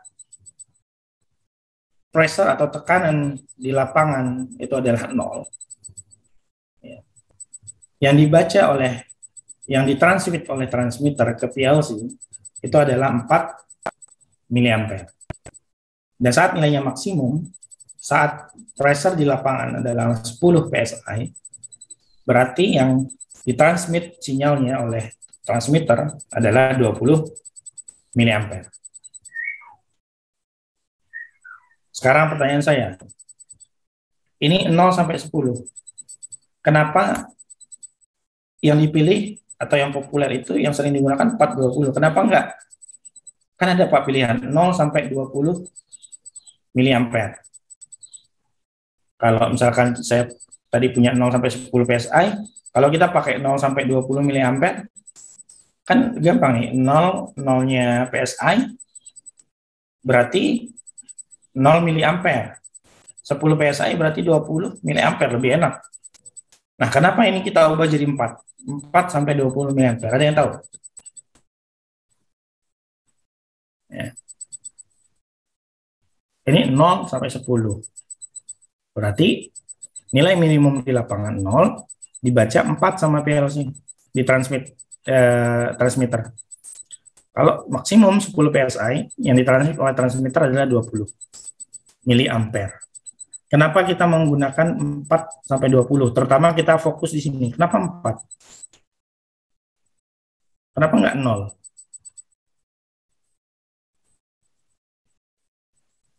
Mungkin kalau misalkan dari gambar ya, ini 250 ohm ya. Kalau misalnya kuat arusnya 0 dikali 250 ohm jadi 0 volt. Jadi nggak ada tegangan yang dia lihat yang keluar. Sedangkan kalau misalnya 4 miliampere dikalikan dengan 250 ohm jadi 1 volt. Jadi setidaknya ada rotasi yang dihasilkan dari PLC. Oke, Rizky. Makasih jawabannya, Rizky. Yang lain ada yang mau jawab? Tadi kalau Rizky jawabnya, kalau kita pakai 0, ya kita mulai dari 0 miliampere, berarti nanti saat ini nggak ada sinyal yang masuk, jadi 0 volt gitu ya. Kalau 4, berarti kalau kita lihat ini kan, kita ingat rumusnya, ya. Berarti V sama dengan I kali R. Ya. Berarti kalau tadi kita mulai dari 0, kata Rizky, dikali 250 ohm, akan nilainya 0. Tapi kalau kita pakai 4, kita ganti 4 di sini. 4 kali 250 adalah 1 volt ya. Ini kan miliampere. Ya. 1 volt. Jadi kalau kita pakai yang 0 sampai 20 miliampere, nilai minimumnya nanti adalah 0 volt. Kalau kita pakai 420 miliampere, nilai minimumnya jadi 1 volt. Jawabannya Rizky tadi ya, Rizky itu sudah benar ya. Jawaban Rizky sudah benar. Kenapa? Karena gini, secara praktisnya ya, di lapangan itu seperti ini. Kalau kita pakai 0,20 miliampere, bayangin kalau 0 sampai 20 miliampere, kita nggak akan tahu sebenarnya nilai yang dikirim itu apakah benar nilai minimal aktualnya atau jangan-jangan ternyata di sini ada kabel putus. Ya. Misalkan data yang kita baca di PLC atau HMI nanti, misalkan ya, ternyata 0. Yang tadinya pressure itu 0 sampai 10, ternyata yang dibaca tampil itu 0. 0 PSI. Nah, gimana caranya kita membedakan antara ini aktual, benar yakin ini nilainya 0, pembacaan di lapangan 0 PSI, atau sebenarnya ada terjadi sesuatu di sini, misalkan kabel putus, ya, yang otomatis sama nilainya. Mau dia, kalau kabel putus akan menghasilkan 0 volt. Ya. Kalau nilainya paling kecil, tadi pressurnya juga 0 volt. Jadi nggak akan ada beda antara nilai minimum dengan ternyata terjadi volt. Ternyata volt nih, kabel putus misalkan. Nah, nggak akan ada beda. Tapi kalau kita menggunakan 420 miliampere, berarti tadi 4 kali 20, 250, 4 miliampere kali 250 ohm itu akan menghasilkan 1. Artinya, kalau kita pakai 420 miliampere, saat dia terjadi putus kabel atau volt atau kegagalan di flow-nya ini, di sensornya ini, misalkan, itu akan mengindikasikan nilai 0. 0 volt.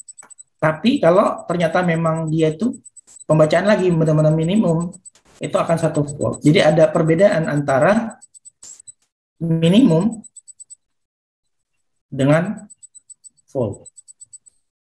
Kalau kita pakai 0 sampai 20, kita nggak akan tahu itu beneran minimum atau volt sebenarnya, karena sama-sama 0 volt. Tapi kalau kita pakai 420, kita bisa membedakan, oh ini ternyata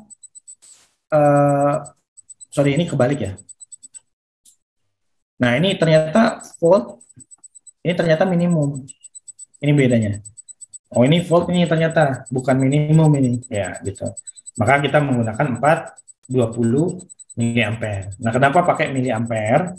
Karena kalau 420 atau range di situ, di range itu 420 miliampere itu lebih tahan terhadap noise, ya, atau gangguan.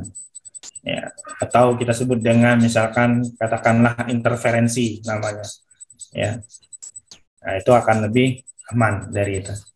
Oke, jadi clear ya, kenapa kita pakai 420 miliampere biasanya, kebanyakan, walaupun ya kadang-kadang enggak juga, tapi bisa dikatakan, saya katakan 80-90% rata-rata itu pakai 420 miliampere untuk mentransmitkan sinyal analog ke controller. Ya. Oke, sekarang saya tanya lagi. PLC, ya, controller, itu akan membaca nilai arus atau tegangan?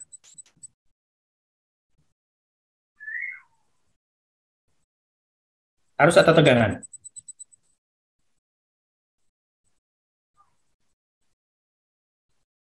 Ada yang jawab? Arus atau tegangan?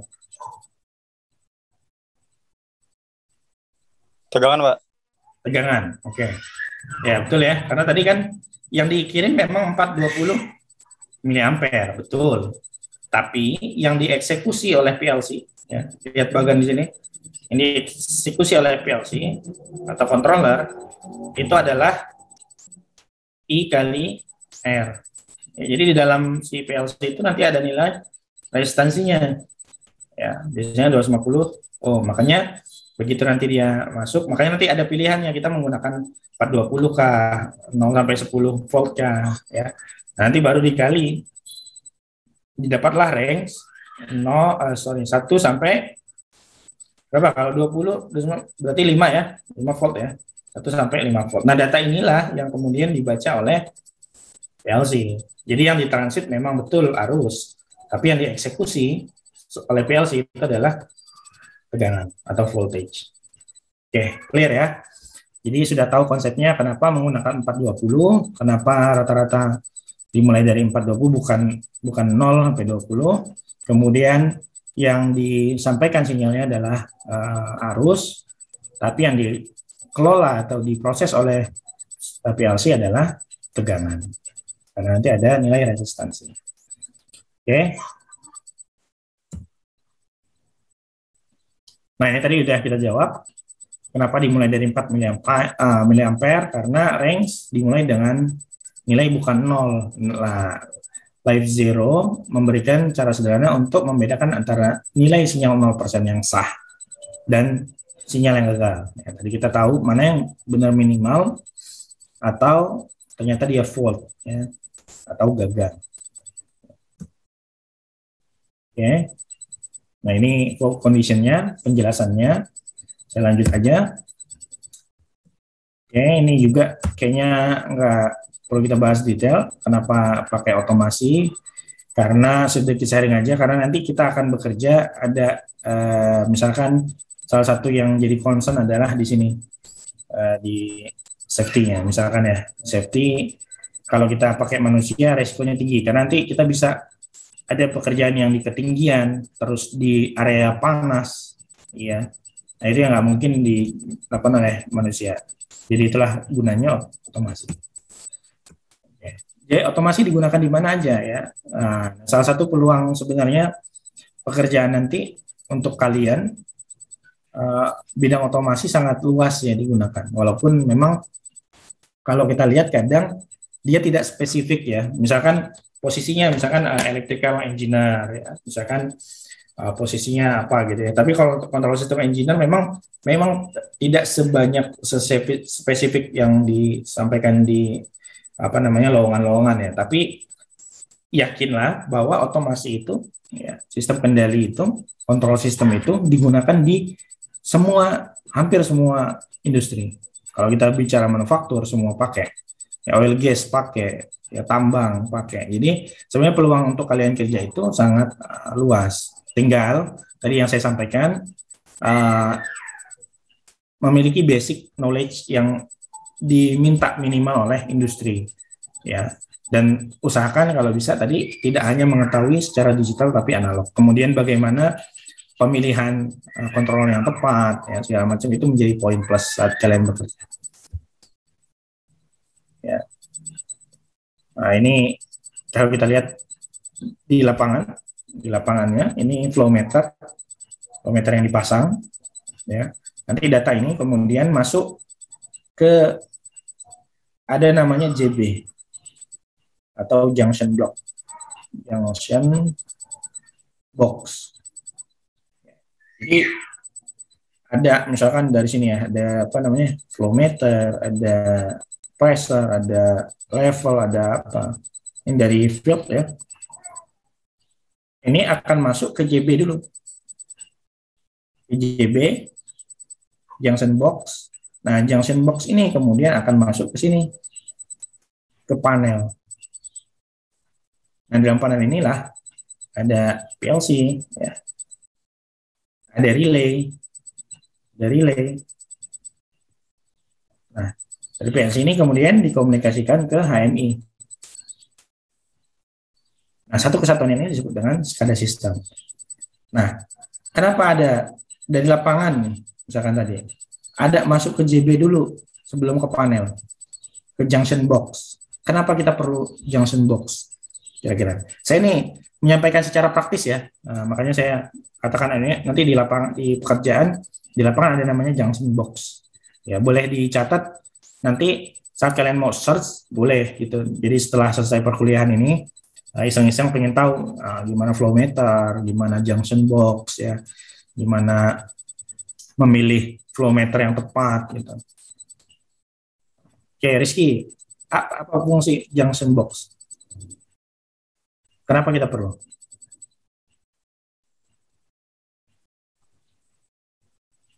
Junction box itu yang kotak ini ya?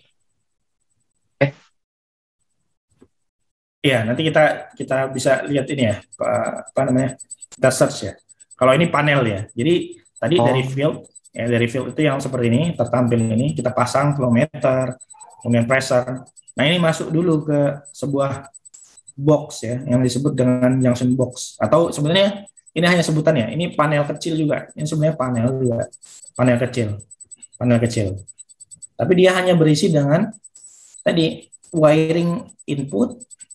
Ya, ini terminal bloknya. Kemudian ini keluaran. Jadi ini dari field ya, dari field masuk ke sini ke TB terminal blok. Kemudian ini keluarannya ini baru masuk ke sini panel ini, ke sini. Nah, ini ada TB, terminal block. Nah, kenapa kita perlu ini? Salah satu alasannya adalah, fungsinya adalah saat terjadi troubleshoot, ya, misalkan tiba-tiba misalkan ya ada problem lah di sini, nggak tahu kita yang mana, atau misalkan kita tahu yang mana. Nah, untuk menyelesaikan troubleshoot itu, kita tinggal melihat aja tag name-nya di sini. Ya, tag name. Tag name itu maksudnya misalkan flow meter ya, flow transmitter. Biasanya kita sebutnya gini, FT001. Berarti flow transmitter 001. FT002. Nah, ini disebut dengan tag name. Penamaan. Makanya nanti banyak. Ya, misalkan flow transmitter, flow meter, itu banyak di lapangan. Misalkan ada sampai 30, 40, 50. Nah, gimana kita tahunya? Dari tag name ini. Misalkan ternyata di sini, di HMI, ternyata yang masalah itu di flow sekian gitu ya. Di flow sekian, FT003 misalkan gitu. Berarti nanti kita tinggal troubleshoot-nya, memudahkan kita. Kita ke JB, ke junction box, kita lihat nih, wiring yang kabel ya, pengkabelan wiring yang menggunakan tag name atau nama FT003. Ya udah, tinggal kita troubleshoot dari sini. Kita lepas dulu ya, kita lepas, tidak mengganggu sistem yang lain, di inhibit. Nah, tinggal dilakukan perbaikan. Nah, inilah fungsinya dari junction box. Ya, clear ya sampai sini ya. Jadi mempermudah kita untuk melakukan troubleshoot. Gitu. Jadi nanti di lapangan ada dari field, masuk dulu ke JB, dari JB baru masuk ke panel. Ya. Panel ini nanti ada PLC, ini berkomunikasi dengan, nah ini yang sederhana ya. Nanti ada sistem yang lebih kompleks lagi. Oke. Nah, ini kalau kita lihat, ini salah satu HMI yang kita create di Pertamina EP Z5 ya, sangat-sangat field. Kalau kita lihat, ini tadi yang saya katakan, ada fitur login. Sini login. Nah, saat dia login, dia akan masuk level security-nya apa? Full atau enggak? Misalnya engineer kah dia, atau maintenance, ya, atau operator, dia akan login dulu. Dan saat login, nanti ada fasilitas logout juga. Kemudian bisa ke main page, ya, page pertama. Kemudian karena misalkan areanya yang kita kendalikan itu luas, ya, akan kita bagi-bagi. Karena nggak mungkin satu screen ini akan tercover semua visual datanya.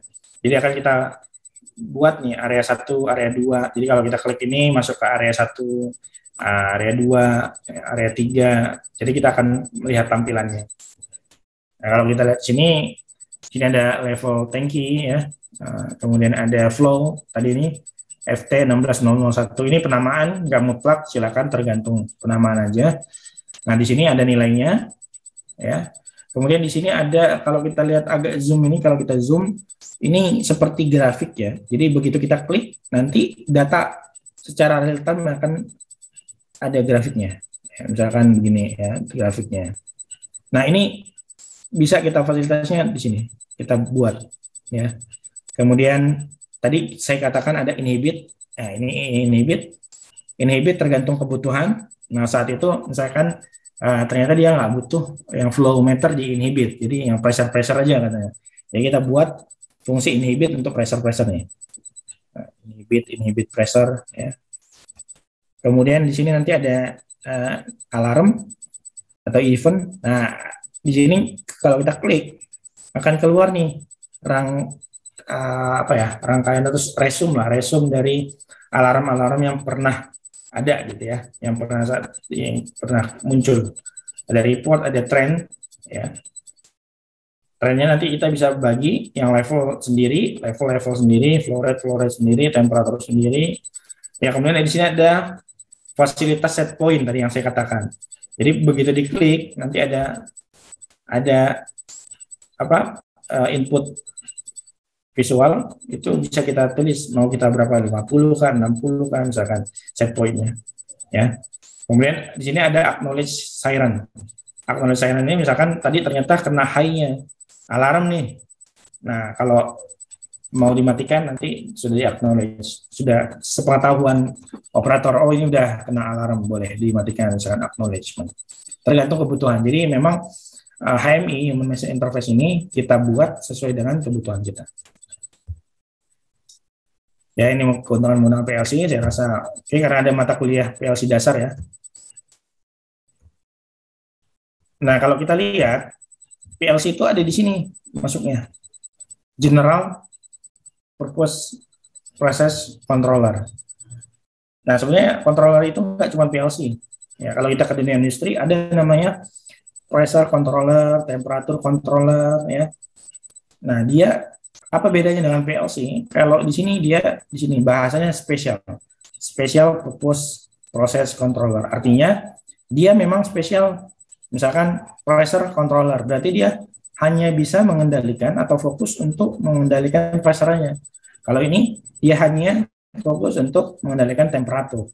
Jadi kalau kita beli ini pressure controller, nggak bisa kita gunakan untuk temperatur. Begitupun sebaliknya, temperatur kita beli nggak bisa mengendalikan pressure. Ya, dia spesial. Tapi kalau general purpose, ya ini contohnya adalah PLC dan DCS. Ya, PLC dan DCS. Nah, kenapa dia disebut dengan general purpose? Karena tadi kita punya PLC nih satu nih, misalkan. Tapi dia bisa mengendalikan pressure, flow, level, temperatur. Bisa dia kendalikan yang lain, nggak cuma satu. Makanya general, sesuai dengan kebutuhan kita. Kalau kita beli yang ini, dia hanya special purpose saja. Ya, oke, itu kenapa PLC sangat banyak digunakan di dunia industri, bukan special purpose ini ya. Kecuali memang kita cuma butuh pressure, nggak akan ada yang lain ya. Silakan beli ini, karena secara cost ini lebih murah daripada PLC. Ternyata kita butuh cuma untuk temperatur kok, ya udah silakan beli yang temperatur aja, nggak butuh yang PLC ya. Jadi disesuaikan aja dengan kebutuhan. Oke.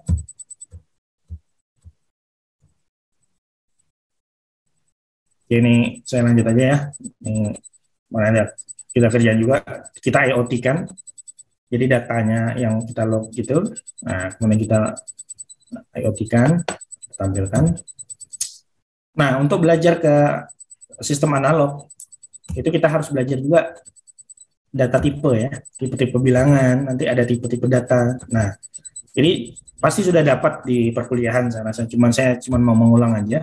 Jadi nanti kalau kita belajar PLC, karena nanti mungkin pekan depan kita akan praktek ya.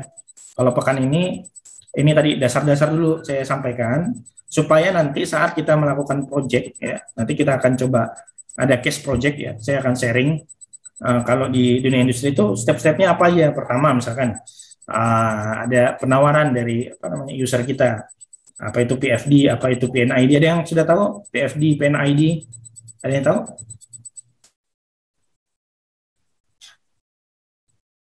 Proses flow diagram, instrumentation diagram. Sudah tahu ya berarti ya. Nah, ada PNID. Nah, dari situ kita kemudian membuat filosofi control sistemnya. Nah, kemudian kita membuat IO assignment. Ya, dari situ kita buat programnya, kemudian kontrol filosofinya. Nah, tahapan-tahapan itu nanti juga kita bahas di pekan depan. Nanti kita based on project ya, yang mungkin pernah saya kerjakan, nanti kita sharing di sini secara praktik ya. Tapi saya ingin pertemuan pertama ini kita satu framing dulu untuk gimana sih konsep SCADA itu bekerja gitu ya. Nah, kita tadi berbicara ada tipe-tipe bilangan, desimal, biner, heksadesimal, BCD. Nah, kalau kita lihat nanti ini kita akan sering membaca ini di manual-manual booknya PLC. Jadi saran saya tolong dipelajari tipe-tipe bilangan ya. Kemudian ada nanti tipe-tipe data. Nah, ini penting juga karena nanti data kalau kita bicara digital pasti hanya boolean ya, atau bit.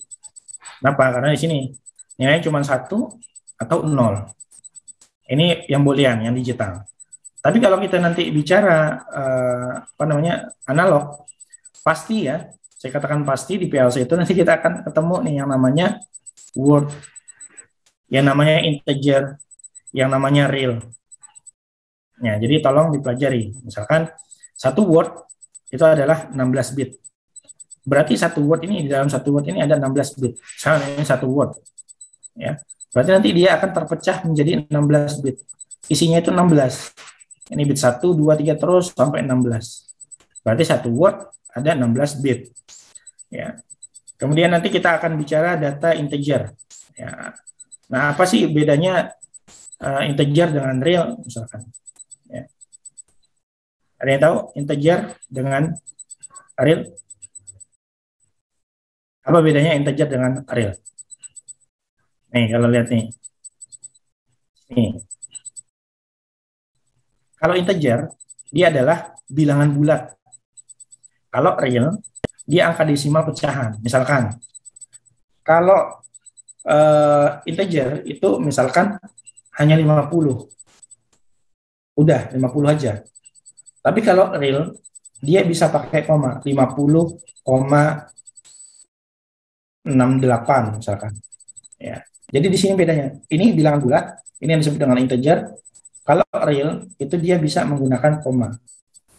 Nah, nanti yang terdisplay di HMI, ya, ini di HMI, itu biasanya menggunakan real atau integer.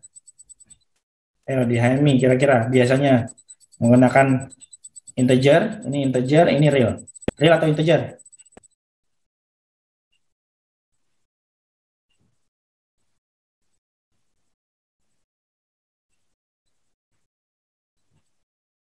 Ya, ada yang jawab real atau integer kalau di HMI?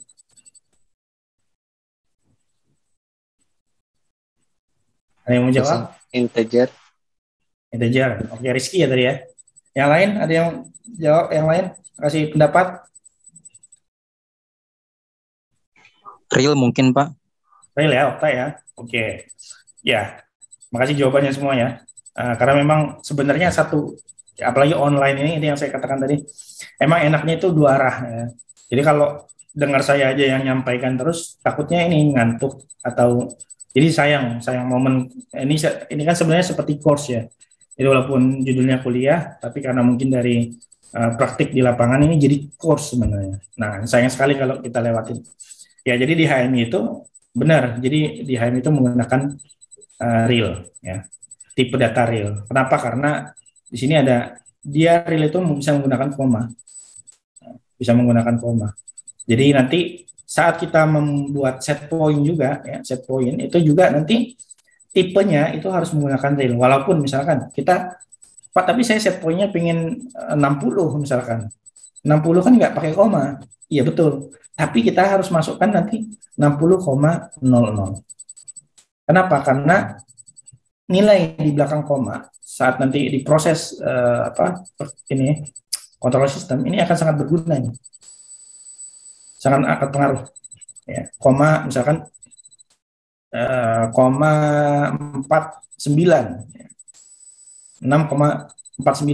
Kalau kita pakai integer, pasti nanti dia akan dibulatkan jadi 6. Padahal sebenarnya ada nilai 0,49 yang ini bisa pengaruh ke sistem lain gitu. Nah, itulah makanya menggunakan data real, bukan data integer. Ya. Nah, di mana data integer digunakan? Biasanya nanti raw data, ya, ini akan dipakai di raw data. Nah, raw data atau data mentah dari lapangan. Nah, ya, ini akan dipakai. Nanti kita akan bahas. Kemudian I/O addressing. Nah, I/O addressing. Oke. Kalau I/O addressing, misalkan input kita bicara Omron ya, contoh misalkan Omron, kita pakai CX Designer ya. Ada yang masih ingat kalau input berapa ininya addressnya? Input 1 misalkan.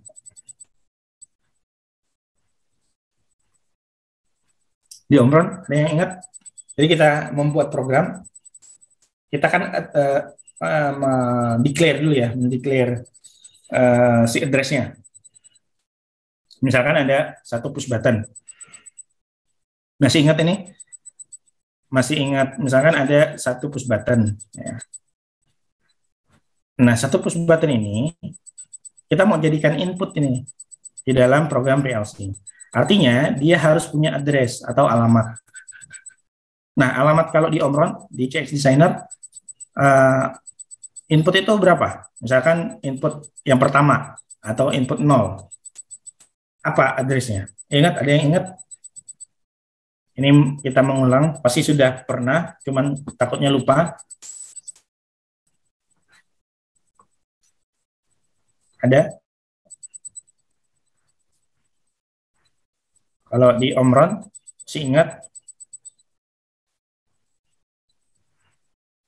Ya, saya coba bantu ya. Iya siapa tadi? Siapa yang mau jawab? Boleh? Mungkin di 0.0. Oke, 0.000 ya. Gitu. Ini input. Kalau output, misal output pertama nih, kita mau assign berapa?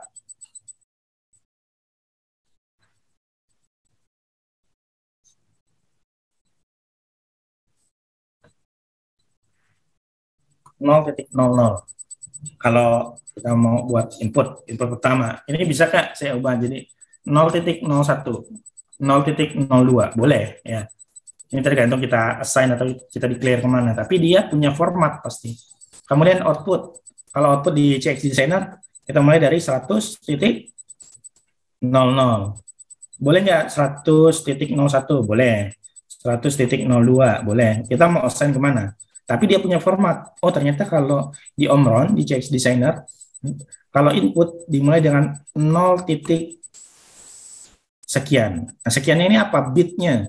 Misalkan 0.01, berarti dia ada di bit 1. 0.02 ada di bit 2. Nah, kalau di output, dia punya standar. Dimulai dari address 100.00. 100.01, berarti dia terdeclare atau terassign sebagai output pada bit 0, pada bit 1, pada bit 2. Nah, ini dia terdeclare sebagai input di bit 1, di bit 2 gitu ya. Nah, saya yakin kalian sudah dapat, cuman ini kadang lupa aja ya. Oke. Nah, ini format umumnya nanti kalau kita berbicara I/O addressing tidak bisa dikatakan mutlak ya. Jadi I/O addressing itu tidak bisa dikatakan mutlak satu format saja. Karena nanti kalau kita punya Omron ya, kita punya Schneider, ya. Kita punya Allen Bradley, AB, ya. Apalagi kita punya Mitsubishi, kita punya apa lagi kira-kira kalau ini. Nah, macam-macam ini, brand ini, itu punya cara pengalamatannya yang disebut dengan I/O addressing. Tapi secara umum, ya mempermudah kita untuk memahami apa sih yang disebut dengan I/O addressing itu seperti ini kira-kira. Jadi biasanya dimulai dengan persen. Biasanya. Nah, maka saya bilang tidak mutlak. Kenapa? Karena Omron tadi 0.00 atau 100.00. Nggak dimulai dari persen ya. Nggak ada di sini dia persen. Karena beda format addressing. Tapi kalau kita berbicara Schneider misalkan, dia selalu menggunakan persen. Misal Schneider itu persen ya I 0.0 ya untuk input. Nanti output dia persen Q 0.1 misalkan. Nah, biasanya dipakai ada persennya. Biasanya seperti itu. Ini mempermudah walaupun nggak mutlak saya katakan. Pertama persen dulu. Ya kalau kita ke mana lagi ke PLC Allen Bradley, saya pakai persen juga ya. Nanti kita cek. Jadi pertama itu pakai simbol, kemudian persen ya, kemudian object type-nya. Object type-nya itu apa? Nah ini, kalau I itu biasanya digunakan untuk input, ya Q digunakan untuk output. Jadi misal saya punya persen I, persen Q. Nah ini pasti ini yang I input, yang Q output ya. Kemudian controller positionnya ya, setelah object type, controller position dia ada 0 atau 1 sampai 7. Kita lihat di sini penjelasannya. Kalau 0 dia master controller. Kalau 7 ini remote controller. Nah, apa bedanya? Misalkan saya punya persen i 0 titik ya sekian. Berarti ini input karena i, ini 0 dia sebagai master controllernya ya. Nah, nanti kalau saya punya persen i 2 titik sekian, berarti dia sebagai remote controller. Karena kenapa kita butuhkan ini? Karena nanti kalau sistem yang sudah kompleks, dia sudah ada nanti ada apa namanya masternya ya. Kemudian nanti ada yang remote-nya di lapangan. Di sini ada PLC lagi, ada PLC lagi, ada PLC lagi, ada PLC lagi. Nah, ini yang biasanya menggunakan control position-nya 0. Di sini nanti biasanya dimulai dari 1, 2, 3, 4 ya. Nah, kalau kita pakai persen I2 berarti dia sebagai input posisinya ada di mana? Di sini berarti dia. Di PLC sini berarti dia. Ya. Nah, setelah kita declare si control position ya, selanjutnya apa? Dot atau ya, titik ya. Ini dot atau titik, sorry. Dot atau titik, IO type-nya Y. Ya. Y ini berarti kita bisa ganti Y-nya dengan 0 atau 1 sampai 7. Berarti kalau 0 base IO. Kalau 1 sampai 7 expansion IO modul. Tadi kita udah belajar ya. Ada yang modular. Jadi ada bisa ditambah expansion modul. Tambah. Ya. Jadi kita beli nih satu PLC. Ya, satu PLC begini. Nah, di PLC ini sudah ada I/O-nya, ada input output-nya. Tapi kurang, kita tambah lagi. Nah, input output yang ada di sini yang awal kita beli ini, yang yang nyatu dengan si ini ya, CPU-nya ini misalkan, itu disebut dengan base I/O. Base I/O. Ya. Tapi kalau sudah ada di expansion di sini, itu dimulai dari 1 sampai 7. Misalkan di sini ada 2, berarti setelah persen i 0 titik, nah kan di sini kan titik ya, persen i 0 ada di main controller titik 0, berarti dia ada input output yang ada di sini. Tapi kalau titik misalkan 2, berarti dia ada di expansion modul yang kedua. 3, berarti ada di modul expansion yang ketiga. Misalkan I 0.2. Ya, berarti dia ada di sini I/O-nya. Nah, terakhir channel number-nya atau bit-nya. Misalkan di sini persen I 0.2 0. Berarti dia ada di bit yang ke 0 yang pertama. Atau 2.1 berarti bitnya yang ke 1. 2 bit kedua, 3 bit ketiga. Oke. Jadi clear ya. Misalkan saya ulangi. Pertama soal diawali dengan persen, kemudian I atau Q, ini input, ini output. Kemudian ada controller positionnya, dia sebagai master atau remote. Kalau master 0, kalau remote dimulai dari 1 sampai 7. Ya, kemudian dot atau titik. Ya, kemudian I/O-nya berada di mana dia? Base atau expansion modul. Kalau base itu selalu di 0. Kalau expansion dimulai dari 1 sampai 7. Baru ini bitnya. Bit keberapa? 0, 1, 2, 3, 4. Kira-kira dari I/O addressing, sebelum kita lanjut, ada yang mau ditanya? I/O addressing, pengalamatan. Ada? Atau kira-kira yang saya sampaikan ini terlalu mudah? Terlalu mudah lah kira-kira. Atau ini udah pernah dibahas ini Pak, kita bahas yang lebih sulit lagi aja dulu. Gitu. Karena udah semester 6, saya takutnya nanti saya mengulang materi lagi, kan sia-sia ya. I/O addressing, ada yang mau ditanya atau dikasih feedback ke saya? Masih ingat dengan I/O addressing?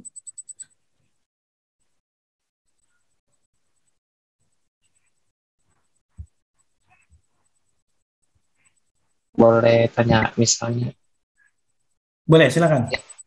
kan di Siemens itu ada yang namanya MW, MD. Di alamat itu termasuk gimana ya? Oke. Ya, oke. Ya, makasih Rizky pertanyaannya. Kalau kita lihat sebenarnya ya, nggak cuman di apa namanya Siemens ya. Jadi memang di beberapa PLC yang agak advance gitu ya, itu memang ada nanti persen, cara pengalamannya persen MW ya, persen MB, persen MD. Nah, apa bedanya dengan misalkan persen IW, persen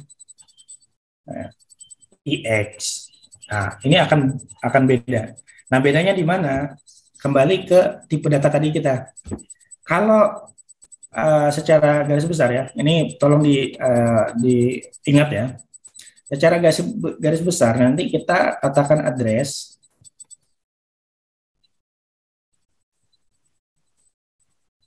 itu ada dua. Pertama adalah, saya hapus dulu ya, biar enak ya, sebentar.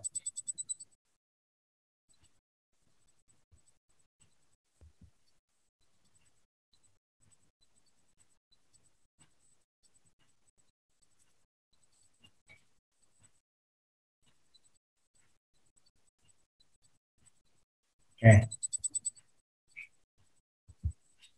Ini nggak ngantuk kan?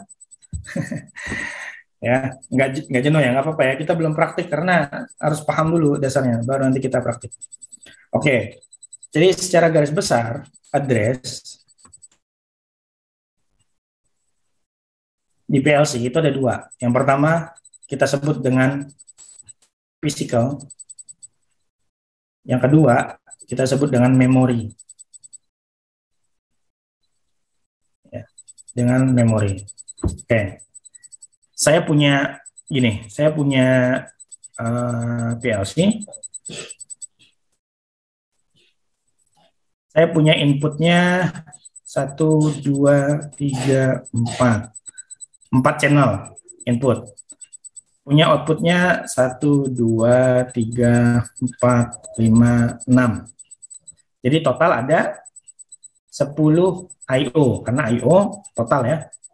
10 input output. Ini 4, ini 6. Ya. Nah, kalau kita bicara address secara fisikal, berarti saat kita mendeklar si address ini secara fisikal, dia akan memakan jumlah bit channel ini. Ya. Misalkan saya pakai persen IX 0.0 secara fisikal. Berarti si address persen IX 0.0 ini dia akan terassign di sini. Nomor 1.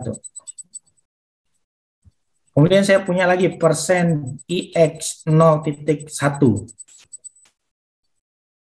Berarti dia memakan ini, jatahnya ini, yang kedua. Berarti yang kosong tinggal nomor 3 dan 4.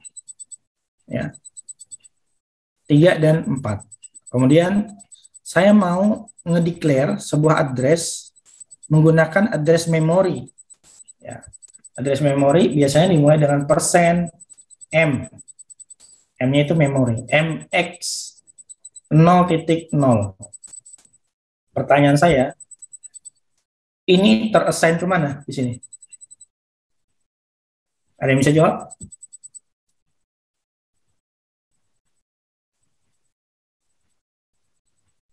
Ini IX 0.0, 0.1, dia ke sini. Urut ke sini dipakai, ini dipakai. Berarti ini masih free nih. 3 sama 4, channel 3 sama 4 ini, bit ini. Nah, saya terus mendeklar lagi.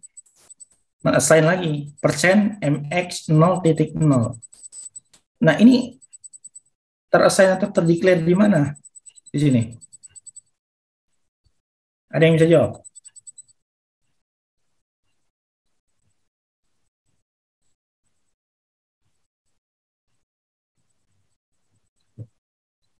Ada yang bisa bantu jawab? Salah nggak apa-apa, nggak ada hukuman. Betul jadi penilaian saya, karena nanti ingat di akhir perkuliahannya, bukan di pertemuan ini, di akhir nanti perkuliahan ada hadiah lah ya buat yang aktif bertanya maupun menjawab, karena proses belajar kita semua. Nah, kalau saya punya tadi IX, ya, ini maksudnya fisikal. Saya punya declare persen MX 0.0 secara memori. Nah, ini akan terassign ke sini. Tapi kalau saya persen MX, kira-kira terassign nggak ke sini?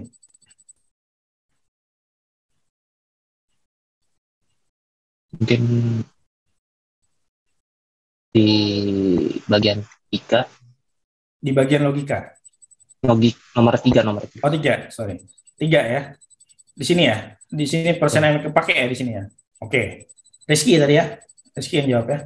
Oke, yang lain ada yang mau menjawab? Mencoba menjawab? Tidak mesti harus benar. Karena kalau saya jelas menjelaskan, pasti nanti nggak akan ingat. Tapi kalau sambil metodenya tanya jawab, pasti akan ingat. Kira-kira persen MX ini terassign kemana di sini? Ketiga, keempat, atau kemana?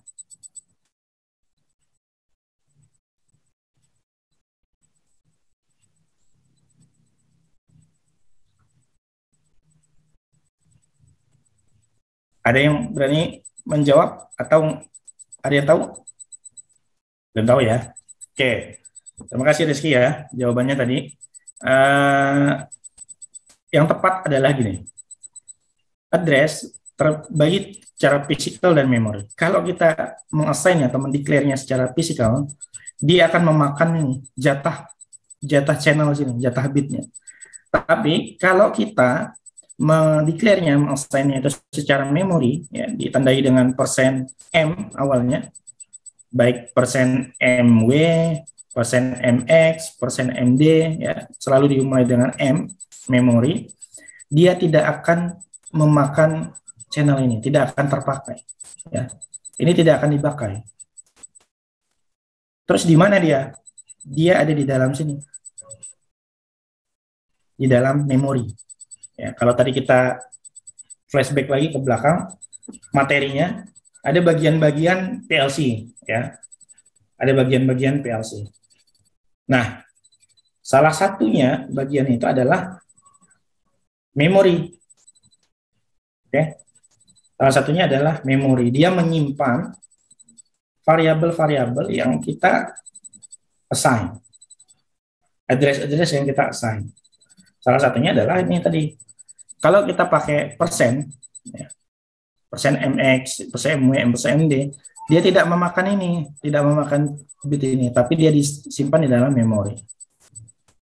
Ya. Nah, pertanyaan selanjutnya. Kalau saya punya output berupa motor,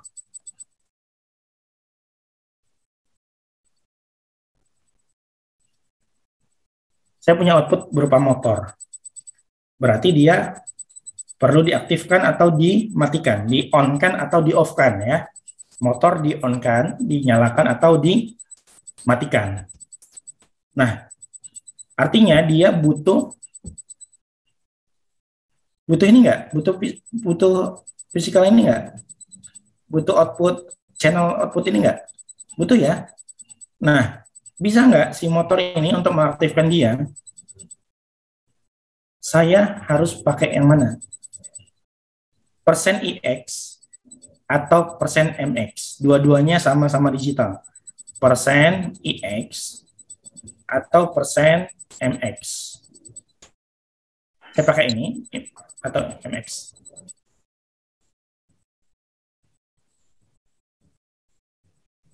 Persen MX kayaknya Pak. Karena kan MX itu setahu saya bisa nge-hold gitu Pak. Kalau I itu dia langsung mati Pak. Oke. Okta ya tadi jawab ya. Jadi kalau Okta memilih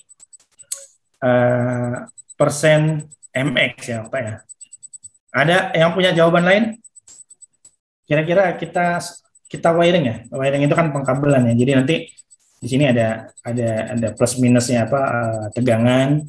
Nah nanti bit-bit ini kita sambungkan, salah satu outputnya dalam motor nih, misalkan dalam kasus ini motor. Nah, motor ini kita kasih address IX atau MX. Tadi Okta udah jawab MX, karena jawabannya kalau IX langsung mati. Tapi kalau MX nanti dia bisa nge-hold ya. Itu jawaban Okta. Ada yang lain jawabannya?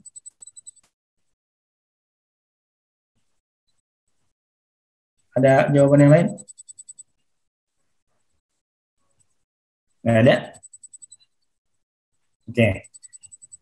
Ya, saya bantu jawab ya. Jadi kalau kita punya motor misalkan, dia berarti ada fisiknya, ada bentuknya, ada wujudnya, ya. Ada motor nih yang harus kita aktifkan atau kita matikan. Berarti dia harus terhubung ke sini, salah satu port di sini. Karena gimana kita mau menghidupkan dan mematikan? Jadi harus salah satu port ini terkoneksi ke motor. Berarti dia harus menggunakan address fisikal, bukan memori. Oke, kira-kira sampai sini bingung atau ini? Atau ada yang mau ditanya? Bedanya fisikal sama memori apa? Fisikal itu bisa kayak ada barangnya itu dihubungin ke PLC yang ada channelnya. Kalau itu langsung yang memori langsung di dalam komputer ya. Ya, betul, betul. Jadi kalau dia memori, artinya dia tidak memakan si ini channelnya, channel secara fisik ya. Secara fisik itu maksudnya di PLC-nya. Tapi kalau memori, sebentar. Nah, jadi gini. Kalau fisikal, kita assign tadi IX 0.0, IX 0.1. Dia akan sini. Ini akan terpakai. IX 0.0, ini IX 0.1, ini IX 0.2, ini 3. Tapi kalau saya pakai memori, itu tidak akan mengganggu ini. Dia tidak akan memakan ini, tapi dia disimpan di dalam memori PLC. Nah, untuk mengaktifkan motor, atau nggak cuma motor, ya, nggak cuma motor. Misalkan saya punya valve, ya, valve nyala atau mati. Berarti kan si valve ini harus terhubung ke sini kan? Harus terhubung ke sini kan?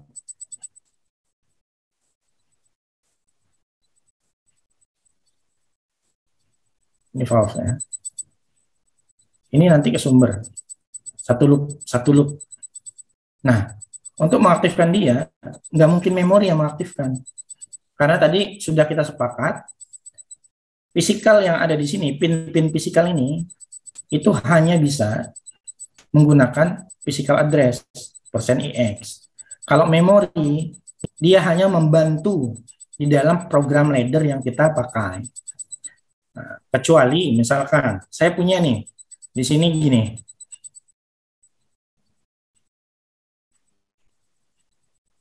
Nah, gini. Kalau ini saya pakai %IX, ini motor, ini akan berfungsi nih motornya. Ya. Tapi kalau si MX hanya di memori, tapi tidak memakan port ini, tidak akan memakan port ini. Ngerti nggak? Jadi %M itu hanya memori, tapi kalau %IX dia yang akan memakan ini, memakan channel-channel di sini. Maka kalau misalkan ini apa namanya, programmer itu yang sudah ini, dia akan membanyakkan ini ya, memori ya. Misalkan kita butuh fungsi-fungsi memori, kita tambah aja. Tapi kalau secara fisikal yang bisa menjadi ini, misalkan ada di sini inputnya ada push button ya, ada push button. Berarti di sini harus connect ke sini kan? Nah ini pakai IX. Kita punya motor, berarti harus ke output sini. Berarti QX, sorry bukan IX ya, QX karena output. Ya. Kemudian kita punya valve, berarti harus QX yang mengassign di sini. Jadi physical itu intinya akan menghabiskan port-port ini, akan terdeclare ke sini. Tapi kalau memori hanya disimpan di dalam PLC itu, di instruksi PLC-nya. Oke. Nah, tadi ada yang nanya, apa bedanya persen MD, MW gitu ya, kalau di Siemens misalkan Anda. Nah, itu ada di sini. Tadi kita sudah belajar tipe data, ada bit, ada byte, ada word, ada double word, ya. Ada tadi apa lagi tadi? Real ya. Nah, kalau kita lihat di sini, coba lihat ini ya, kotaknya. Kita balik lagi ke sini dulu. Nah ini, ingat satu word itu adalah 16 bit. Betul nggak? Kita lihat di sini. Nih, satu word, satu kotak ini, satu word, berarti MW 0. Persen M, memori, ya. W itu word, dari 0. Persen MW 0, tadi katanya satu word, kita tulis satu word, sama dengan 16 bit. Ya. Nah ini contohnya persen MW 0, benar nggak ada 16 bit? Kalau ini kita lurus ke sini, ini persen MX 0.0, dimulai dari 0.0 ke sini. Berarti setelah 0.0, 0.0, ada 0.1, 0.2, 0.3, seterusnya sampai 0.7. Berarti dari 0.0 ke 0.7 ada berapa bit? 8, Pak. 8. Tapi kenapa di sini 7? Kenapa 8? 8 Pak, di sini maksimal 7. Ya karena dimulai dari 0. Ya. 0, 1, 2, 3, 4, 5, 6, 7. Nah ini kalau di total ini ada 8 bit. Berarti dari sini, ya, dari sini tadi ke sini, ini ada 8. 8, kita lihat di sini byte. 1 byte, ya, ini kita kasih note lagi, 1 byte sama dengan 8 bit. Nih, 1 byte ini, 1 baris ini, ya, byte ini ada 8 bit. Nah, kalau word, kan dia ada 2 byte. Berarti 8 ditambah 8. Maka 1 word itu ada 16 bit. Terbukti, 1 word 16 bit. 1 byte ini 8 bit. 1 double word berarti ada berapa bit? 1 word ada berapa bit? Ini kalau dikonversi ke bit ada berapa? 32. Tuh, 32 ya. Karena di sini 8, di sini 8, ini 8. Nah, dia garisnya sampai sini, lihat. Berarti 8 dikali 4 ini. 32. 1 double word 32 bit. 1 word 16 bit. 1 byte 8 bit. Ya. Nah, inilah tadi yang ditanya. Kok ada persen MD, Pak? Ini untuk addressing double word. Ada persen MW, Pak. Ini untuk persen word. Untuk ini ada byte, persen MB. Nah, yang boolean tadi, yang digital, itu bit hitungannya. Bit. Maka pakai persen MX. 0 atau 1.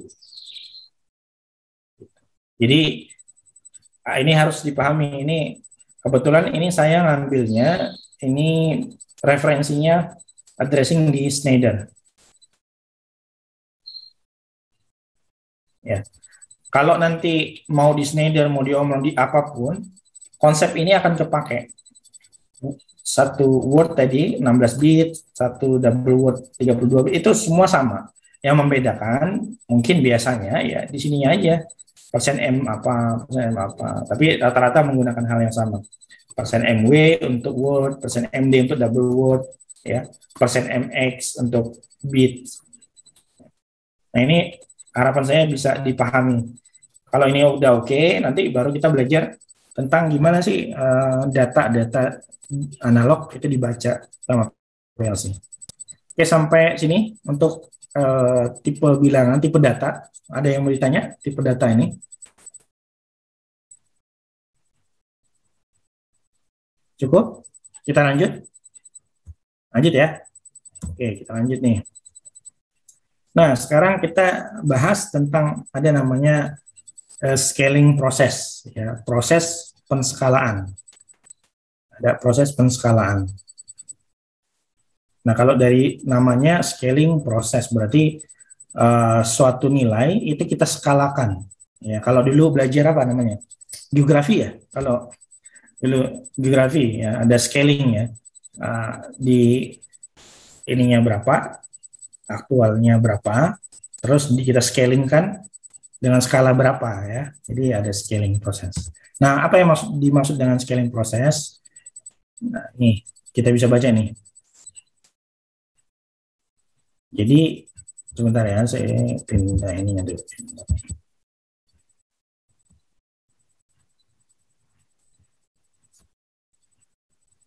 Nah, ini kita lihat tadi ada sensor. Sensor, data kemudian dikirim oleh transmitter. Ini udah diubah nih besarannya. Jadi fisis menjadi elektronik. Kemudian ditransmit 420, diterima sama PLC. Ya. PLC ini semua diolah dalam bentuk tegangan ya. Kemudian nanti dia komunikasi dengan HMI di sini. Kemudian data 420 juga dikeluarkan untuk menggerakkan misalkan valve. Ya, valve itu nanti bisa 0 atau 1, bisa juga dalam bentuk ini nilai. Misalkan tadinya 100% terbuka jadi 70%, bisa 50%. Jadi masuk analog juga. Ya, 420. Nah, kenapa butuh scaling? Sekarang saya punya analogi begini.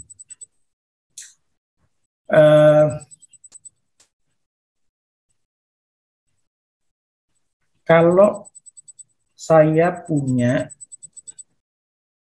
arus masukan di sini, arus masuk di sini, ini kan range-nya tadi kita sepakat 4 sampai 20.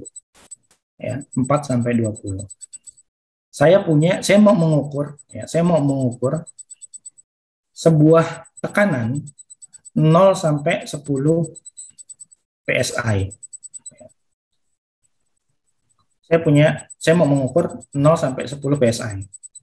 Nah, nilai arus yang masuk ternyata ke PLC saat saya sudah ukur, ya, saat pressure-nya saya ukur, masuklah nilai current-nya atau nilai arusnya ke PLC itu adalah 12 miliampere. Berapa nilai yang bisa saya baca di HMI? Untuk pressure-nya tertampil berapa di sini? Untuk pressure-nya berapa PSI? Kalau nilai masukannya adalah 12 miliampere.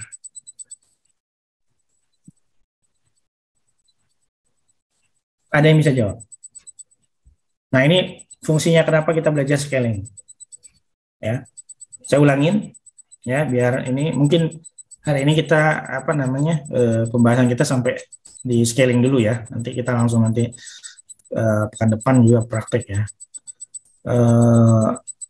Tadi kita sepakat ada sensor ya. Si sensor merubah besaran fisis menjadi elektrik. Terus ditransmit sama transmitter ke PLC ya, lewat tadi itulah ya, ada JB, ada panel. Tapi ujungnya dia akan masuk ke PLC dalam bentuk miliampere. Walaupun nanti yang diproses adalah tegangan. Karena tadi ada nilai resistansi. Berarti range-nya adalah 4 sampai 20. Ya. Berarti ini 4 sampai 20 0 PSI 4 mA, 10 PSI 20 mA. Nah, kalau yang terbaca oleh PLC ternyata adalah 12 mA. Ini kalau kita konversi menjadi PSI, tertampil di HMI, berapa nilai PSI-nya? Kalau ternyata inputannya 12 mA. Ada yang bisa jawab?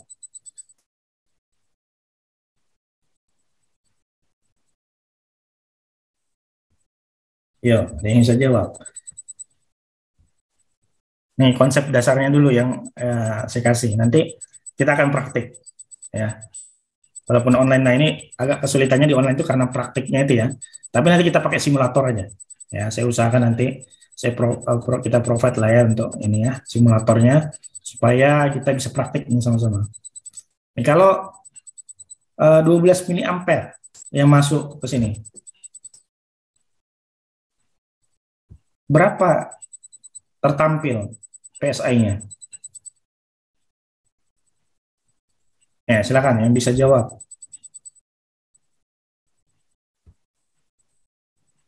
Kalau 4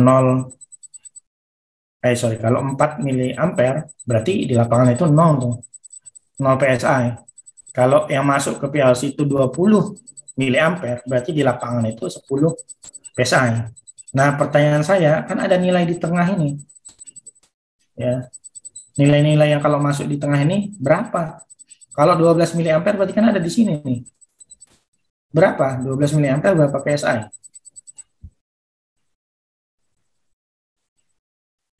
Enam bukan, Pak? Raffi menjawab 6. Yang lain ada yang jawab? Yang lain? Boleh. Kita kumpulkan dulu jawabannya, baru nanti kita hitung sama-sama.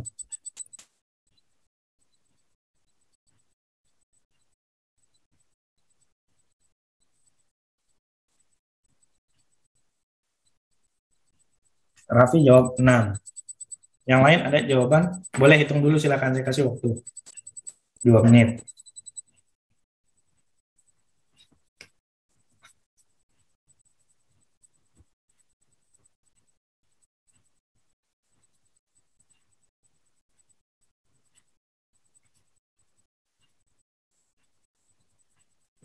Oke, silakan hitung dulu ya. Ya, silakan, siapa? 5 ya, Pak. Oke, berapa? Rido ya? Iya, Pak. Rido jawab 5. Oke, 5 PSI. Ada yang punya jawaban berbeda dari Raffi dan Rido? Raffi jawab 6. Rido jawab 5. Ada yang punya jawaban lain? Nggak ada? Tidak. Cukup ya? Berarti ada yang sama dengan, mungkin ada yang sama dengan Raffi, ada yang sama dengan Rido. Ya, kita coba lihat. Nah, kalau nanti ya kita akan coba juga nanti kapan-kapan membahas tentang prosedur pengujian ya. Kalau kita punya satu project ya, ada nanti tahapan-tahapannya. Ada namanya SAT, ada namanya FAT, ada namanya commissioning. Jadi ada FAT, function acceptance test, ada SAT. Nah, pengujian si analog itu nanti itu menggunakan yang namanya current injector. Nanti ada gambarnya di slide berikutnya. Jadi kita akan menginjek 4 sampai 20 mA. Kita injek nih datanya lewat sini, lewat pengkabelan ini. Setelah data ini kita injek, benar nggak, akurat nggak yang tertampil di HMI? Ya, di HMI benar nggak? Kalau 4 mA yang kita injek 0. Kalau 20 yang kita injek 10 PSI, benar nggak kayak gitu? Nah, itu akan ada di SAT, Site Acceptance Test. Nah, tadi kembali ke sini, kalau 12 mA, ya, sebenarnya kita bisa pakai kayak gini. 4, ya kalau mau yang ini ya, simple ya. Berarti 4 sampai 20 mA kita pakai aja gini. Ada 4, ya. Ada 8, ada 12, ada 16, ada 20. Ya, 4 sampai 20. Ditambahin aja 4 tambah 4 tambah 4. Kalau ini mewakili 0 kan tadi ya, betul ya? 4 miliampere itu datanya 0. Berarti perubahan dari 4 ke 8 itu adalah 25%. 8 ke 12 itu adalah 50%. 12 ke 16, 75%. 16 ke 20, berapa? 100%. Maka nanti nilai akhirnya 10. Kalau kita lihat di sini 12 miliampere. 12 miliampere ada di sini 50%. 50% dari nilai maksimum. Maksimumnya berapa? 10, berarti 5 PSI. Ya, sederhananya. Kenapa? Karena nanti gini, nanti ada videonya juga kita tampilkan. Saat pengujian, itu kita akan diuji. Misalkan, yang mau kita baca, itu 0 sampai 10 tadi ya.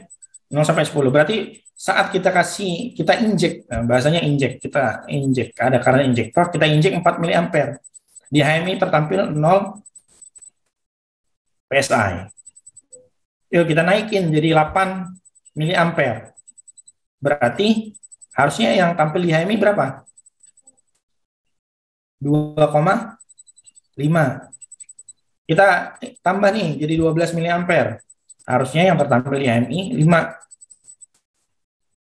Terus naikin sampai 16. 16 berarti harusnya yang tertampil di HMI 7,5 PSI.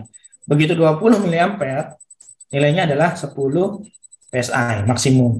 Nah, kalau kita buat ya, di grafik, itu dari sini. Dari tadinya 0, ya, di sini 0, menjadi 2,5, menjadi 5, menjadi 7,5, menjadi 10. Ini yang disebut dengan, nih, kalau kita ada kalibrasi, itu akan dilihat linearitasnya. Linearitasnya dilihat. Ini grafiknya benar lurus begini linear, atau nanti hasilnya zigzag, bisa begini ke atas, tiba-tiba begini, ini baru lurus. Nah, ini akan dipertanyakan ini. Ya, ini kok nggak linear? Ya, padahal sebenarnya yang ideal adalah linear tadi gini. Setelah 2,5 dinaikin jadi 5, 75, 10 dalam penambahan 4, 8, 12, 16, 20 miliampere. Tadi ada pengujiannya. Ya. Coba kita lihat videonya dulu ya, sebentar. Nanti kita akan balik. Nah, ini adalah salah satu tools yang kita pakai kalau kita mau menguji apakah data analog yang kita kirim itu sudah sesuai. Ini namanya current injector. Ya, current injector ini yang mini lah, ini yang tipe sederhana. Jadi memang nanti kita akan pilihannya menginjek pertama 4, kita injek miliampere ya. Ini dalam miliampere, ingat. Kemudian 8, 12, 16 dan 20. Ini alatnya. Nah, ini adalah video saat kita SAT di lapangan. Ya. Ingat tadi, kembali ke sini dulu, perhatikan. Saat kita injek 4, 8, 12, 16, 20, dia akan linear. Ya. Nah, nilainya itu akan mengikuti ini.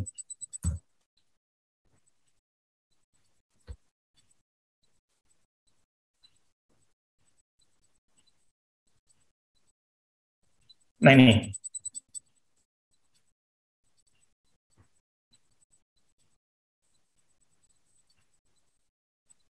Tadi 8, sekarang 12. 12 miliampere jadi 1.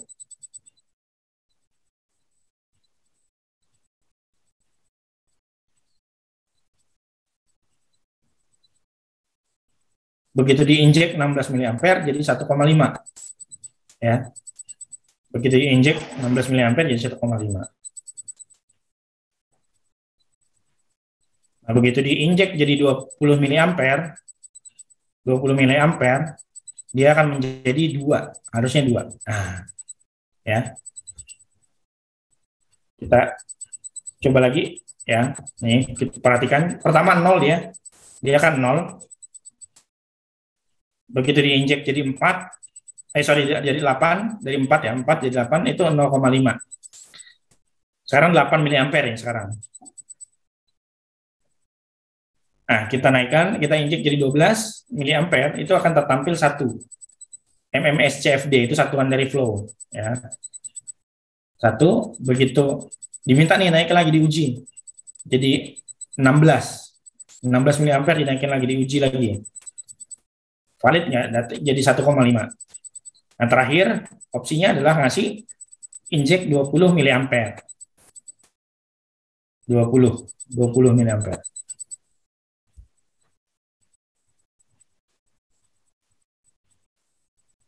Nah, ya. Jadi begitu pengujiannya. Nah, tadi kita lihat juga di 16 miliampere saat diinjek 16 miliampere, ya backgroundnya ini menjadi kuning ya. Ini kuning. Begitu maksimum 20 miliampere akan jadi merah. Nah, ini salah satu fitur di HMI yang bisa kita gunakan ya. Misalkan kuning berarti dia sudah kena high levelnya. Nah, tapi kalau sudah merah itu high level berarti harus ada action. Ya, harus ada action yang dibutuhkan untuk penanganannya gitu. Ya. Nah, ini disebut dengan proses loop check. Jadi satu loop check. Jadi dari field masuk ke satu looping. Nah, ini untuk memvalidasi apakah pekerjaan yang kita lakukan sudah sesuai, nilainya sudah aktual. Ya. Oke. Nah, kalau di PLC nanti ada, tadi saya sampaikan juga ada namanya function block. Ya, function block yang kita gunakan bisa untuk khusus scaling. Jadi function block ini untuk scaling. Ya, jadi datanya itu nanti adalah data real. Ya, data tadi kita udah belajar ya, integer to real ya. Real berarti nanti pakai koma. Ya, data tadi itu. Kemudian kita tentukan ini.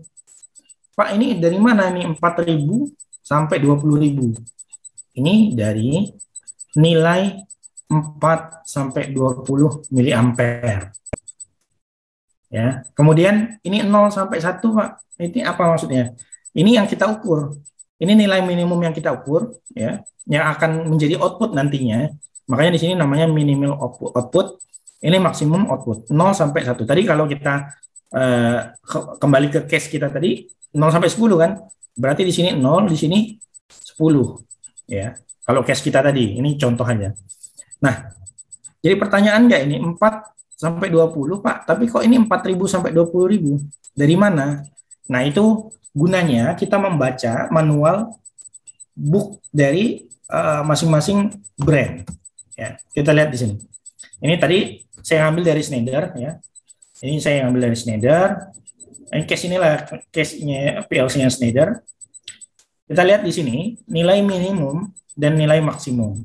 Minimum untuk 4 20 miliampere kalau kita menggunakan signal transmit 4 20 miliampere. Ini nilai default ya, default value-nya adalah 4.000. Berarti 4.000 ini mewakili 4 miliampere. Ya, kemudian maksimumnya berapa? Ini, lihat di sini. Berarti 20.000 ini mewakili 20 miliampere. Itulah yang akan masuk ke sini. Kita masukkan nilainya. Minimum input 4.000, maksimum input 20.000. Ini dari 420 miliampere. Miliknya Schneider, dia punya aturan seperti itu. Ya. Kemudian nilai ini dari mana, Pak? Ini dari lapangan. Tadi kita ukur pressure-nya. Nah, ini pressure ini yang masuk ke sini. Ya. Kemudian ini apa yang 0 sampai 10? Inilah yang kita harapkan. Kita di lapangan itu mengukur nilainya 0 sampai 10, berarti kita tulis minimumnya 0, maksimumnya 10 PSI. Nah, ya udah tinggal ini dia bekerja nih. Si function block diagramnya bekerja, kemudian akan menghasilkan keluaran nilai yang kita sebut dengan scale. Ya, ini contohnya FT nih, flow ya. Tapi kan kita lagi mengukur pressure nih ceritanya. Berarti scale PT 01. Nah, nilai inilah yang akan ditampilkan di HMI. Ini akan menjawab berapa sih di lapangan itu nilainya antara 0 sampai 10 tadi. Ya. Jadi kita nggak peduli yang masuk di sini berapa, karena di lapangan itu kan fluktuatif, berubah-berubah. Ya. Kadang nilainya tinggi, rendah, fluktuatif nilai di sini. Kita udah nggak perlu hitung-hitung lagi, otomatis dia terkalkulasi ya. Dengan tadi catatan kita harus sesuaikan 420 miliampernya standar Schneider 4000 sampai 20.000. Nah, kita mau mengukur misalkan range-nya itu tekanan itu memang kita mau mengukurnya 0 sampai 10. Nah, berarti ini kita masukkan. Nah, otomatis nilai yang keluar dari sini adalah nilai antara 0 sampai 10. Ini dia bekerja akan menghitung nilai yang keluar adalah 0 sampai 10. Ya. Berarti tadi 12 miliampere kalau kita menggunakan standarnya Schneider, berarti nilai yang masuk di sini adalah 12.000. Ya, betul ya? Sorry, di sini. Di sini. Ini masukkan 12.000. Ya, inputnya 12.000. Ya. Dia ada di 4.000 sampai 20.000 range ini ya, range 420 miliampere-nya. Berarti dia akan terkonversi di sini, di tengah sini antara 0 sampai 10. Berapa dia? Ya, hitungannya tadi. Jadi akan keluar 5 PSI. Ya. Sampai sini ada yang mau ditanya? Sampai sini ngerti nggak? Saya minta feedback dong. Ngerti nggak yang saya sampaikan? Mungkin yang saya kurang tuh yang tadi Pak, yang masih hitungan 4 sampai 10, 2 sampai 4 sampai 20, 0 sampai 10. Oh ya, oke. Oke, saya kasih satu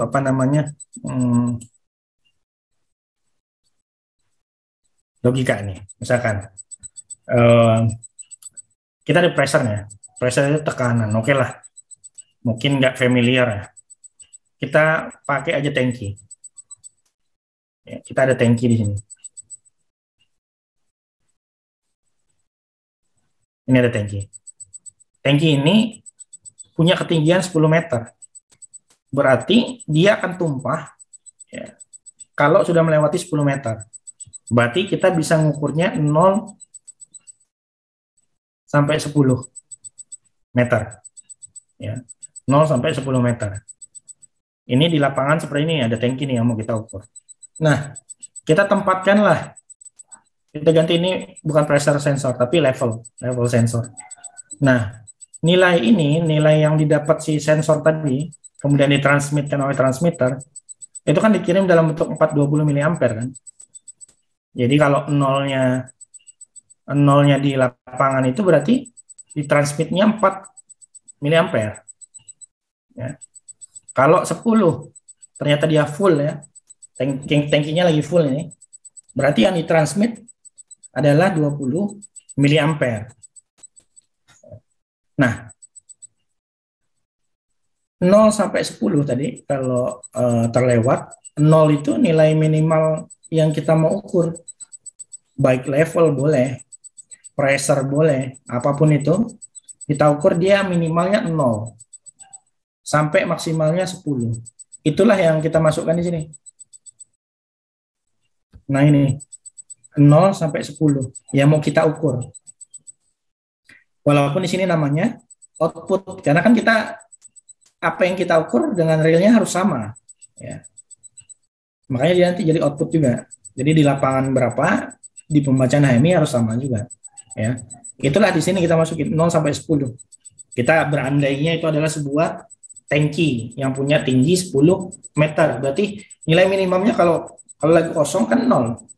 Kalau maksimum dia berarti 10 kan. 0 sampai 10. Oke, itu kita masukin di sini. 0 sampai 10. Ini adalah function block milik Schneider. Kalau kita nanti berbicara milik Allen Bradley, yang lain itu mungkin bentuknya akan beda, tapi prinsip scaling sama. Dimanapun PLC, apapun brandnya, itu prinsip scaling sama. Ya, clear ya? Ini 0 sampai 10 ya. Tadi yang nanya siapa? Raffi ya? Iya, Pak. Nah, 0 sampai 10 clear ya, Raffi ya? Clear, Pak. Nah, oke. Sekarang 0 sampai 10 ini, ya, 0 sampai 10 ini, kan ditransmit,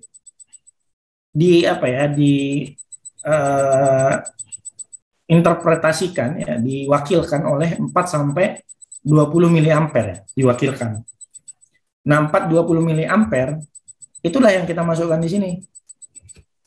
4.000 sampai 20.000. Ini maksudnya 4 miliampere nih. 4 miliampere sama 20 miliampere lah. Kok disamain dengan 4.000, Pak? Kita lihat standarnya Schneider. 420 miliampere, nilai minimumnya adalah 4.000. Nilai maksimumnya adalah 20.000. Berarti 4-nya itu sama dengan 4.000, 20-nya sama dengan 20.000. Itulah yang kita masukin di sini. 4 sama 20. 4.000 sama 20.000. Ya. Kemudian nilai ini adalah nilai yang dari lapangan tadi. Yang kalau kita lihat di sini, nah di sini kadang kan di lapangan itu dia segini, kadang udah segini, kadang udah hampir penuh, kadang udah turun lagi, jadi fluktuatif. Nah, itulah yang menjadi inputan. Inputan di sini. Oh, ya. Ya, ini. Nah, akan jadi inputan di sini nilai itu. Ya. Nah, tadi kan kita case kita kalau saya tanya tadi, kalau 12 miliampere berapa yang terbaca oleh HMI? Nah, 12 miliampere berarti kita pakai value-nya, nilainya itu 12.000 kan? Karena 4 itu 4.000, 20 itu 20.000. Jadi 12 adalah 12.000. Nah, 12.000 masuk ke sini nih. Jadi inputan ini. Berapa nilai yang keluar dari sini? Setelah diskalakan, di scale, itu adalah 5 PSI. Seperti jawaban tadi. Jawaban siapa tadi yang betul? Ya, 5 apa? Ridho, Pak. Ridho. Nah, jawaban Ridho. Itulah yang keluar nilai di HMI. Ya. Itulah yang keluar 5 PSI. Tadi ada caranya. Nah, gimana caranya? Oke, sekarang kalau saya taruh 12 miliampere, ya jelas ya. Tadi kan gini. 4, 8, 12, 16, 20. Kalau saya kasih 12, kan nilai tengah dia. Betul nggak? Ini nilai tengah. Berarti kalau ini 0 sampai 10, nilai tengahnya berapa? 5. Gampang. Gampang ngitungnya. Nah, sekarang pertanyaan saya, kalau saya punya nilai nih, misalkan ya, 11 miliampere, berapa nilai yang keluar di sini? Yang terbaca HMI. Kan jadi agak sulit kita ngitungnya. Ternyata ada caranya. Nah, ini caranya. Kalau masih bingung, nanti ke website saya aja. Saya nulis nih di anwarkhalidi.wordpress.com ya. Ya, boleh baca-baca di situ. Nah, caranya itu begini, scalingnya. Ya, ini sama dengan dulu. Maksimum output berapa? Coba lihat ini. Maksimum output. Ya, ada yang tahu? sampai 5. 0 sampai 10 kan? Berarti minimalnya 0, maksimumnya 10. Kita kembali ke rumus. Nah, sekarang kita mau membuktikan dulu. Tadi 12 miliampere benar nggak? Ya, kita pakai 12 miliampere. Benar nggak nilainya itu menjadi 5 PSI? Kita pakai. Maksimum output berarti adalah 10 ya. Dikurang minimum output berapa? 0. Dibagi per ya, maksimum input dan minimum input. Ini berapa? 20 kurang 4. Betul, 20. Boleh kita pakai 20 dikurang 4. Boleh pakai 20.000 kurang 4.000. Dengan catatan nanti di sini pengalinya harus pakai 4.000 atau 20.000. Ya, supaya nggak bingung, oke lah, kita pakai 24 dulu ya. Jadi maksimumnya kan 20 ya. Minimumnya 4. Ini miliampere kan ya. 20 miliampere, ini 4 miliampere. Ini tadi range-nya 10 sampai 0. 0 sampai 10, ini 4 sampai 20. Oke. Dikali input yang masukkan ini yang disebut dengan masukan kita tadi. Kalau kita katakan berarti dia 12 miliampere. Kan kita kasusnya itu kan 12 miliampere ya. Betul ya? Berarti di sini 12 dikurang Minimum inputnya berapa? Lihat ini. Berarti 4. Sama dengan 10 dibagi 16 dikali 12 kurang 4 berapa? 8. Kita bisa coret ya. Coret. Ini jadi 2. 10 bagi 2 berapa? 5. Berarti inilah yang jadi jawaban tadi. Benar ya, 5 PSI. Ya, ini mempermudah kita sebenarnya. Walaupun ya, kita nggak akan, kalau kita jadi control system engineer nggak akan disuruh ngitung detail seperti ini. Misalkan ini kan udah diganti fungsi dia tadi ya, fungsi kalkulasi ini oleh function block diagram yang ada di PLC tadi, yang di program kita. Tapi saat kita mau SAT, perhatikan, saat kita mau SAT, kita akan memberikan nilai pengujian. Kalau kita tulis di sini 4, di sini 8, di sini 12, 16, 20, kita harus tahu ini nilainya berapa. Karena nanti akan ditanya, apakah ini pengujian ini linear atau enggak? Sudah benar enggak grafiknya seperti ini, linear enggak? Berapa nilai seharusnya di sini?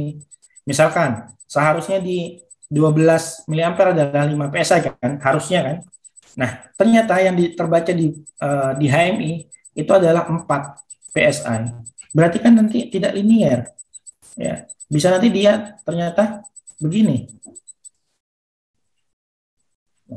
Begini agak turun, baru gini. Nah, di sini kan ada pertanyaan. Jadi kita harus tahu. Nah, tahunya dari mana? Dari ini. Menghitung ini. Dan konsep ini adalah membawa supaya kalian paham, oh, ternyata yang dibaca yang ditransmit oleh transmitter itu adalah current, dieksekusi dalam tegangan, dikeluarkan dalam nilai ini oleh HMI, ya. Nah, dari sinilah kita tahu kalau kita punya 11 ya, 11 miliampere. Kan kalau pakai ini bingung, tapi kalau pakai rumus ya udah mudah kan? Berarti 10 dikurang 0 dibagi berapa? 20 kurang 4 dikali 11 kurang 4. Ya, berarti ini dikali 7. Berarti ini pengalinya jadi 7. Dapatlah sekian. Gimana kira-kira? Sampai sini ngerti atau bingung? Paham, Pak. Paham ya? Yang lain selain Raffi ada yang mau ditanya? Ngerti nggak kira-kira? Kita sebenarnya PLC itu dapat nilai dari mana sih? Dia ngebaca itu dari mana? Nah, ini yang saya ingin sampaikan dulu di awal. Sebelum misalnya tiba-tiba kita praktik nih. Pasti akan bingung, Pak, ini dari mana? Kayak misalkan kita praktik membuat ini function block untuk scaling. Nah, ini pasti akan tanya ini dari mana? Nilai-nilai ini fungsinya apa, Pak? Ini apa? Nah, akan bingung. Nah, kalau ini saya sampaikan sebagai dasar untuk kita praktik, yang mudah-mudahan praktiknya akan lebih mudah. Ya, jadi begitulah kurang lebih si PLC itu membaca nilai analog yang ada di lapangan. Kalau digital, Pak, iya, saya rasa udah paham kalau digital ya. Kalau digital kan tinggal tersaklar atau enggak, terkonek atau enggak, 1 atau 0. Kita punya push button. Kita punya push button di sini, kita punya push button di sini. Dia terkonek atau enggak? Ya, terkonek atau enggak? Open apa close nih? Ya, ini 1 berarti aktif, 1 looping dia. Kalau ini kan berarti 0. Cuman gitu aja. Kalau digital. Atau kita mau mengaktifkan motor, ya udah kasih logika 1, motor running, muter, kasih 0 logika 1, motor nggak running. Selesai. Nah, tapi ada lebih penting dari itu, yaitu analog tadi. Nah, supaya kenapa saya jelaskan seperti ini dasarnya semua, supaya kalian paham, oh sebenarnya si sensor akan membaca, kemudian dikasih ke transmitter, ya, transmit data 420, nah, data tersebut dibaca. Nah, data itu kan nggak mungkin akan ditampilkan langsung di HMI, akan diproses scaling supaya di HMI manusia mudah bacanya, kan operator mudah bacanya berapa PSI. Kalau kita nanti taruh nilai raw datanya sekian, misalkan 12.595, nah, bingung kan? Tapi kalau ini kita ubah jadi nilai PSI, nah mudah dia, misalkan ternyata 5,67 PSI. Nah ini yang dibaca operator, bukan ini. Itulah proses scaling tadi. Nah kalau ada selisih, ya misalkan tadi set point dengan proses value-nya ada perbedaan, itu akan ada namanya error point. Errornya ini yang jadi feedback, ngasih keluaran ke output. Oh ini posisionernya valve digeser jadi 75%, atau ternyata harus 80%. Nah, inilah jadi output. Nah ini feedback, makanya disebut dengan closed loop. Dah, clear. Jadi harapan saya di pertemuan pertama kita tahu dulu konsep dasar tadi SCADA. SCADA itu apa? SCADA itu sebenarnya sebuah sistem, ya, sebuah sistem yang punya kemampuan supervisi, ya. Terus apa lagi? Kontrol dan akuisisi data. Ya. Kalau fungsi-fungsi SCADA tadi nggak terpenuhi, dia belum bisa dikatakan SCADA. Misalkan nggak ada kontrolnya, nggak ada supervisinya, monitoringnya, misalkan nggak ada akuisisi data, ya berarti dia belum bisa dikatakan SCADA. Jadi SCADA itu sistem. Di dalamnya ada apa aja? Tadi kita udah bahas. Ada field device, ada yang kita kontrol, ada yang kita kendalikan, field device. Ya, alat-alat yang ada di lapangan, bisa flow, bisa pressure, bisa ya macam-macam lah ya. Terus ada PLC-nya, ada HMI-nya, kemudian ada protokol komunikasi. Nah, protokol komunikasi yang nanti akan kita bahas itu adalah juga Modbus, misalkan yang umum. Nanti kita mudah-mudahan ada waktu bisa sampai sana membahasnya. Nah, bagaimana sih sebenarnya SCADA itu gimana ya? Terus apa itu protokol komunikasi ya? Itu akan kita bahas. Jadi konsep dasarnya sudah dipahami ya, bahwa SCADA adalah sebuah sistem yang digunakan untuk memudahkan dalam monitoring, ya, kemudian kontrol, kemudian akuisisi data. Nah, kalau semua ini sudah tercakup, itu baru bisa disebutkan dengan SCADA. Kalau belum, berarti belum disebut dengan SCADA system. Ya. Jadi PLC, HMI itu adalah bagian dari SCADA. Oke, clear ya sampai sini ya. Nah, nanti kalau SCADA itu memang sampai beberapa waktu yang lalu itu masih lokal, datanya itu masih lewat jaringan lokal. Nah, tapi sekarang sudah ada teknologi yang namanya IIoT, Industrial Internet of Things. Ya, jadi data yang tadinya lokal dalam satu plan aja, ya, itu sekarang bisa dimonitoring secara online real time, secara Internet Things. Ya. Jadi nanti ada fitur-fitur tambahan lagi, gimana misalkan Rian, ya, sebagai misalkan manajer plan, ya, dia tidak perlu harus ke plan itu untuk melihat data real time. Tapi misalkan ternyata dia ada meeting misalkan di Jakarta, misalnya di Bandung, ya udah dia bisa melihat, oh sekarang plannya lagi seperti ini, nilainya begini-begini. Nah itu bisa di IoT-kan. Nah, sekarang teknologinya sudah sampai sana. Dulu waktu saya kuliah masih lokal, ya. SCADA itu masih lokal, datanya masih lokal. Sekarang sudah banyak teknologi yang meng-IoT-kannya. Oke, sampai sini ada yang mau didiskusikan, ada yang mau ditanya, dan kira-kira apa sih yang diharapkan dari program ini? Apa yang diharapkan materi yang harus saya sampaikan ke kalian supaya saya bisa prepare?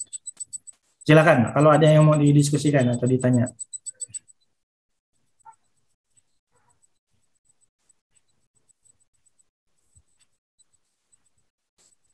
Mohon maaf ini karena memang harusnya 3 jam nih, cuma nanti Pak Rijal mohon maaf ya karena Balikpapan sudah pukul 5:30 ini, jadi karena 1 jam lebih cepat dari Jakarta. Jadi nanti kapan waktu kita bisa diskusi lebih panjang lagi ini dengan mahasiswa. Silakan mahasiswa kalau ada yang mau ditanyakan disampaikan atau harapannya Pak. Sebenarnya saya konsep-konsep ini saya sudah paham Pak, tapi yang saya harapkan itu ada gimana sih Pak jadi control system engineer, misalkan tahap-tahap di dalam industri kita ngapain, apa aja data-data yang ini yang perlu dipersiapkan dalam sebuah project gitu. Nah, nanti saya akan usahakan untuk sharing itu. Nah, itu yang saya perlukan feedback dari kalian supaya apa yang saya sampaikan ya itu bermanfaat ke kalian. Silakan kalau ada yang mau disampaikan dulu sebelum perkuliahan saya akhiri. Silakan.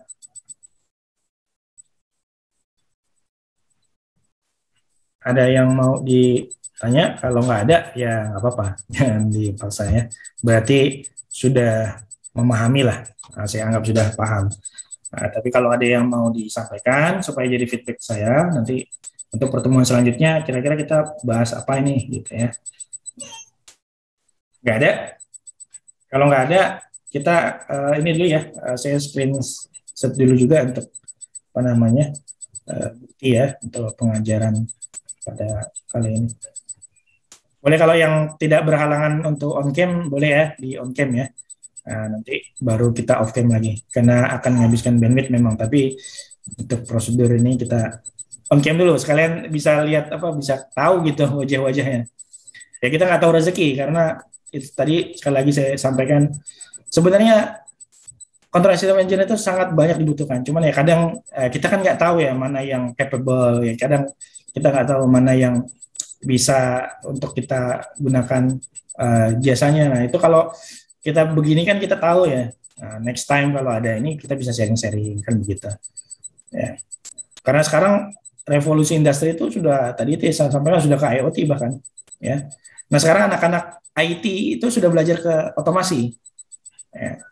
Ya, mohon maaf kalau otomasi kita agak lebih cepat memahami IT karena nanti ke internet lebih gampang. Tapi kalau yang IT nanti akan butuh waktu proses untuk belajar otomasi. Nah, mumpung kalian ada di zona otomasi ya, nah itu manfaatkan. Oke, silakan on cam dulu. Oke, kita boleh ya untuk. Oke, 1, 2, 3. Oke. Maaf, saya cukupkan dulu sepertinya. Kalau memang nggak ada pertanyaan, nanti kita bisa sharing-sharing lagi di pertemuan selanjutnya. Mungkin Pak Rizal, saya kembalikan ke Pak Rizal atau Raffi. Terima kasih perhatiannya. Oke, terima kasih kepada Pak Anwar yang telah menyelesaikan kuliah pada hari ini ya. Kepada Pak Ijal juga terima kasih sudah hadir pada acara kali ini kuliah pada hari ini PLC Skada. Kepada teman-teman juga makasih yang udah hadir sebelumnya. Saya selaku MC pamit undur diri, kurang lebihnya mohon maaf. Assalamualaikum warahmatullahi wabarakatuh. Waalaikumsalam. Terima kasih Pak Rizal, terima kasih rekan-rekan mahasiswa. Saya terima kasih sekali nih Pak Anwar. Waduh, ilmunya luar biasa nih. Waduh. Pak Rizal bermanfaat buat rekan-rekan mahasiswa. Jadi karena kita butuh ini Pak generasi yang memang siap untuk industri. Wah, siap Pak, siap. Nah, jadi kan memang kita walaupun kita jauh nih dengan ilmu ini, nanti kan kita bisa praktekkan di kampus gitu Pak. Siap, siap Pak Rizal. Jadi kita bikin semuanya, simulasinya sampai ke trennya, PLC-nya juga kita ada Opton sama Siemens. Sampai yang banyak PLC Siemens, mungkin Siemens-nya yang mungkin bisa kita nanti praktekkan. Nah, alhamdulillah sekali nih Pak. Saya banyak bersyukur sekali Pak Anwar. Terima kasih banyak buat Pak Anwar. Sama-sama Pak Rizal, terima kasih juga sudah dikasih kesempatan untuk sharing-sharing. Karena itulah ya harapannya kalian juga nanti sharing ke adik mahasiswa ya, adik tingkatnya. Karena yang bermanfaat ya, yang manusia terbaik ya bermanfaat ya. Terima kasih semuanya Pak Rizal, saya pamit. Terima kasih rekan-rekan mahasiswa. Terima kasih Pak. Terima kasih Pak. Terima kasih buat semuanya ya. Kita tutup ya. Ya Pak. Terima kasih Pak. Mari. Terima kasih Pak Syufrijal. Terima kasih. Terima kasih Pak. Sama-sama.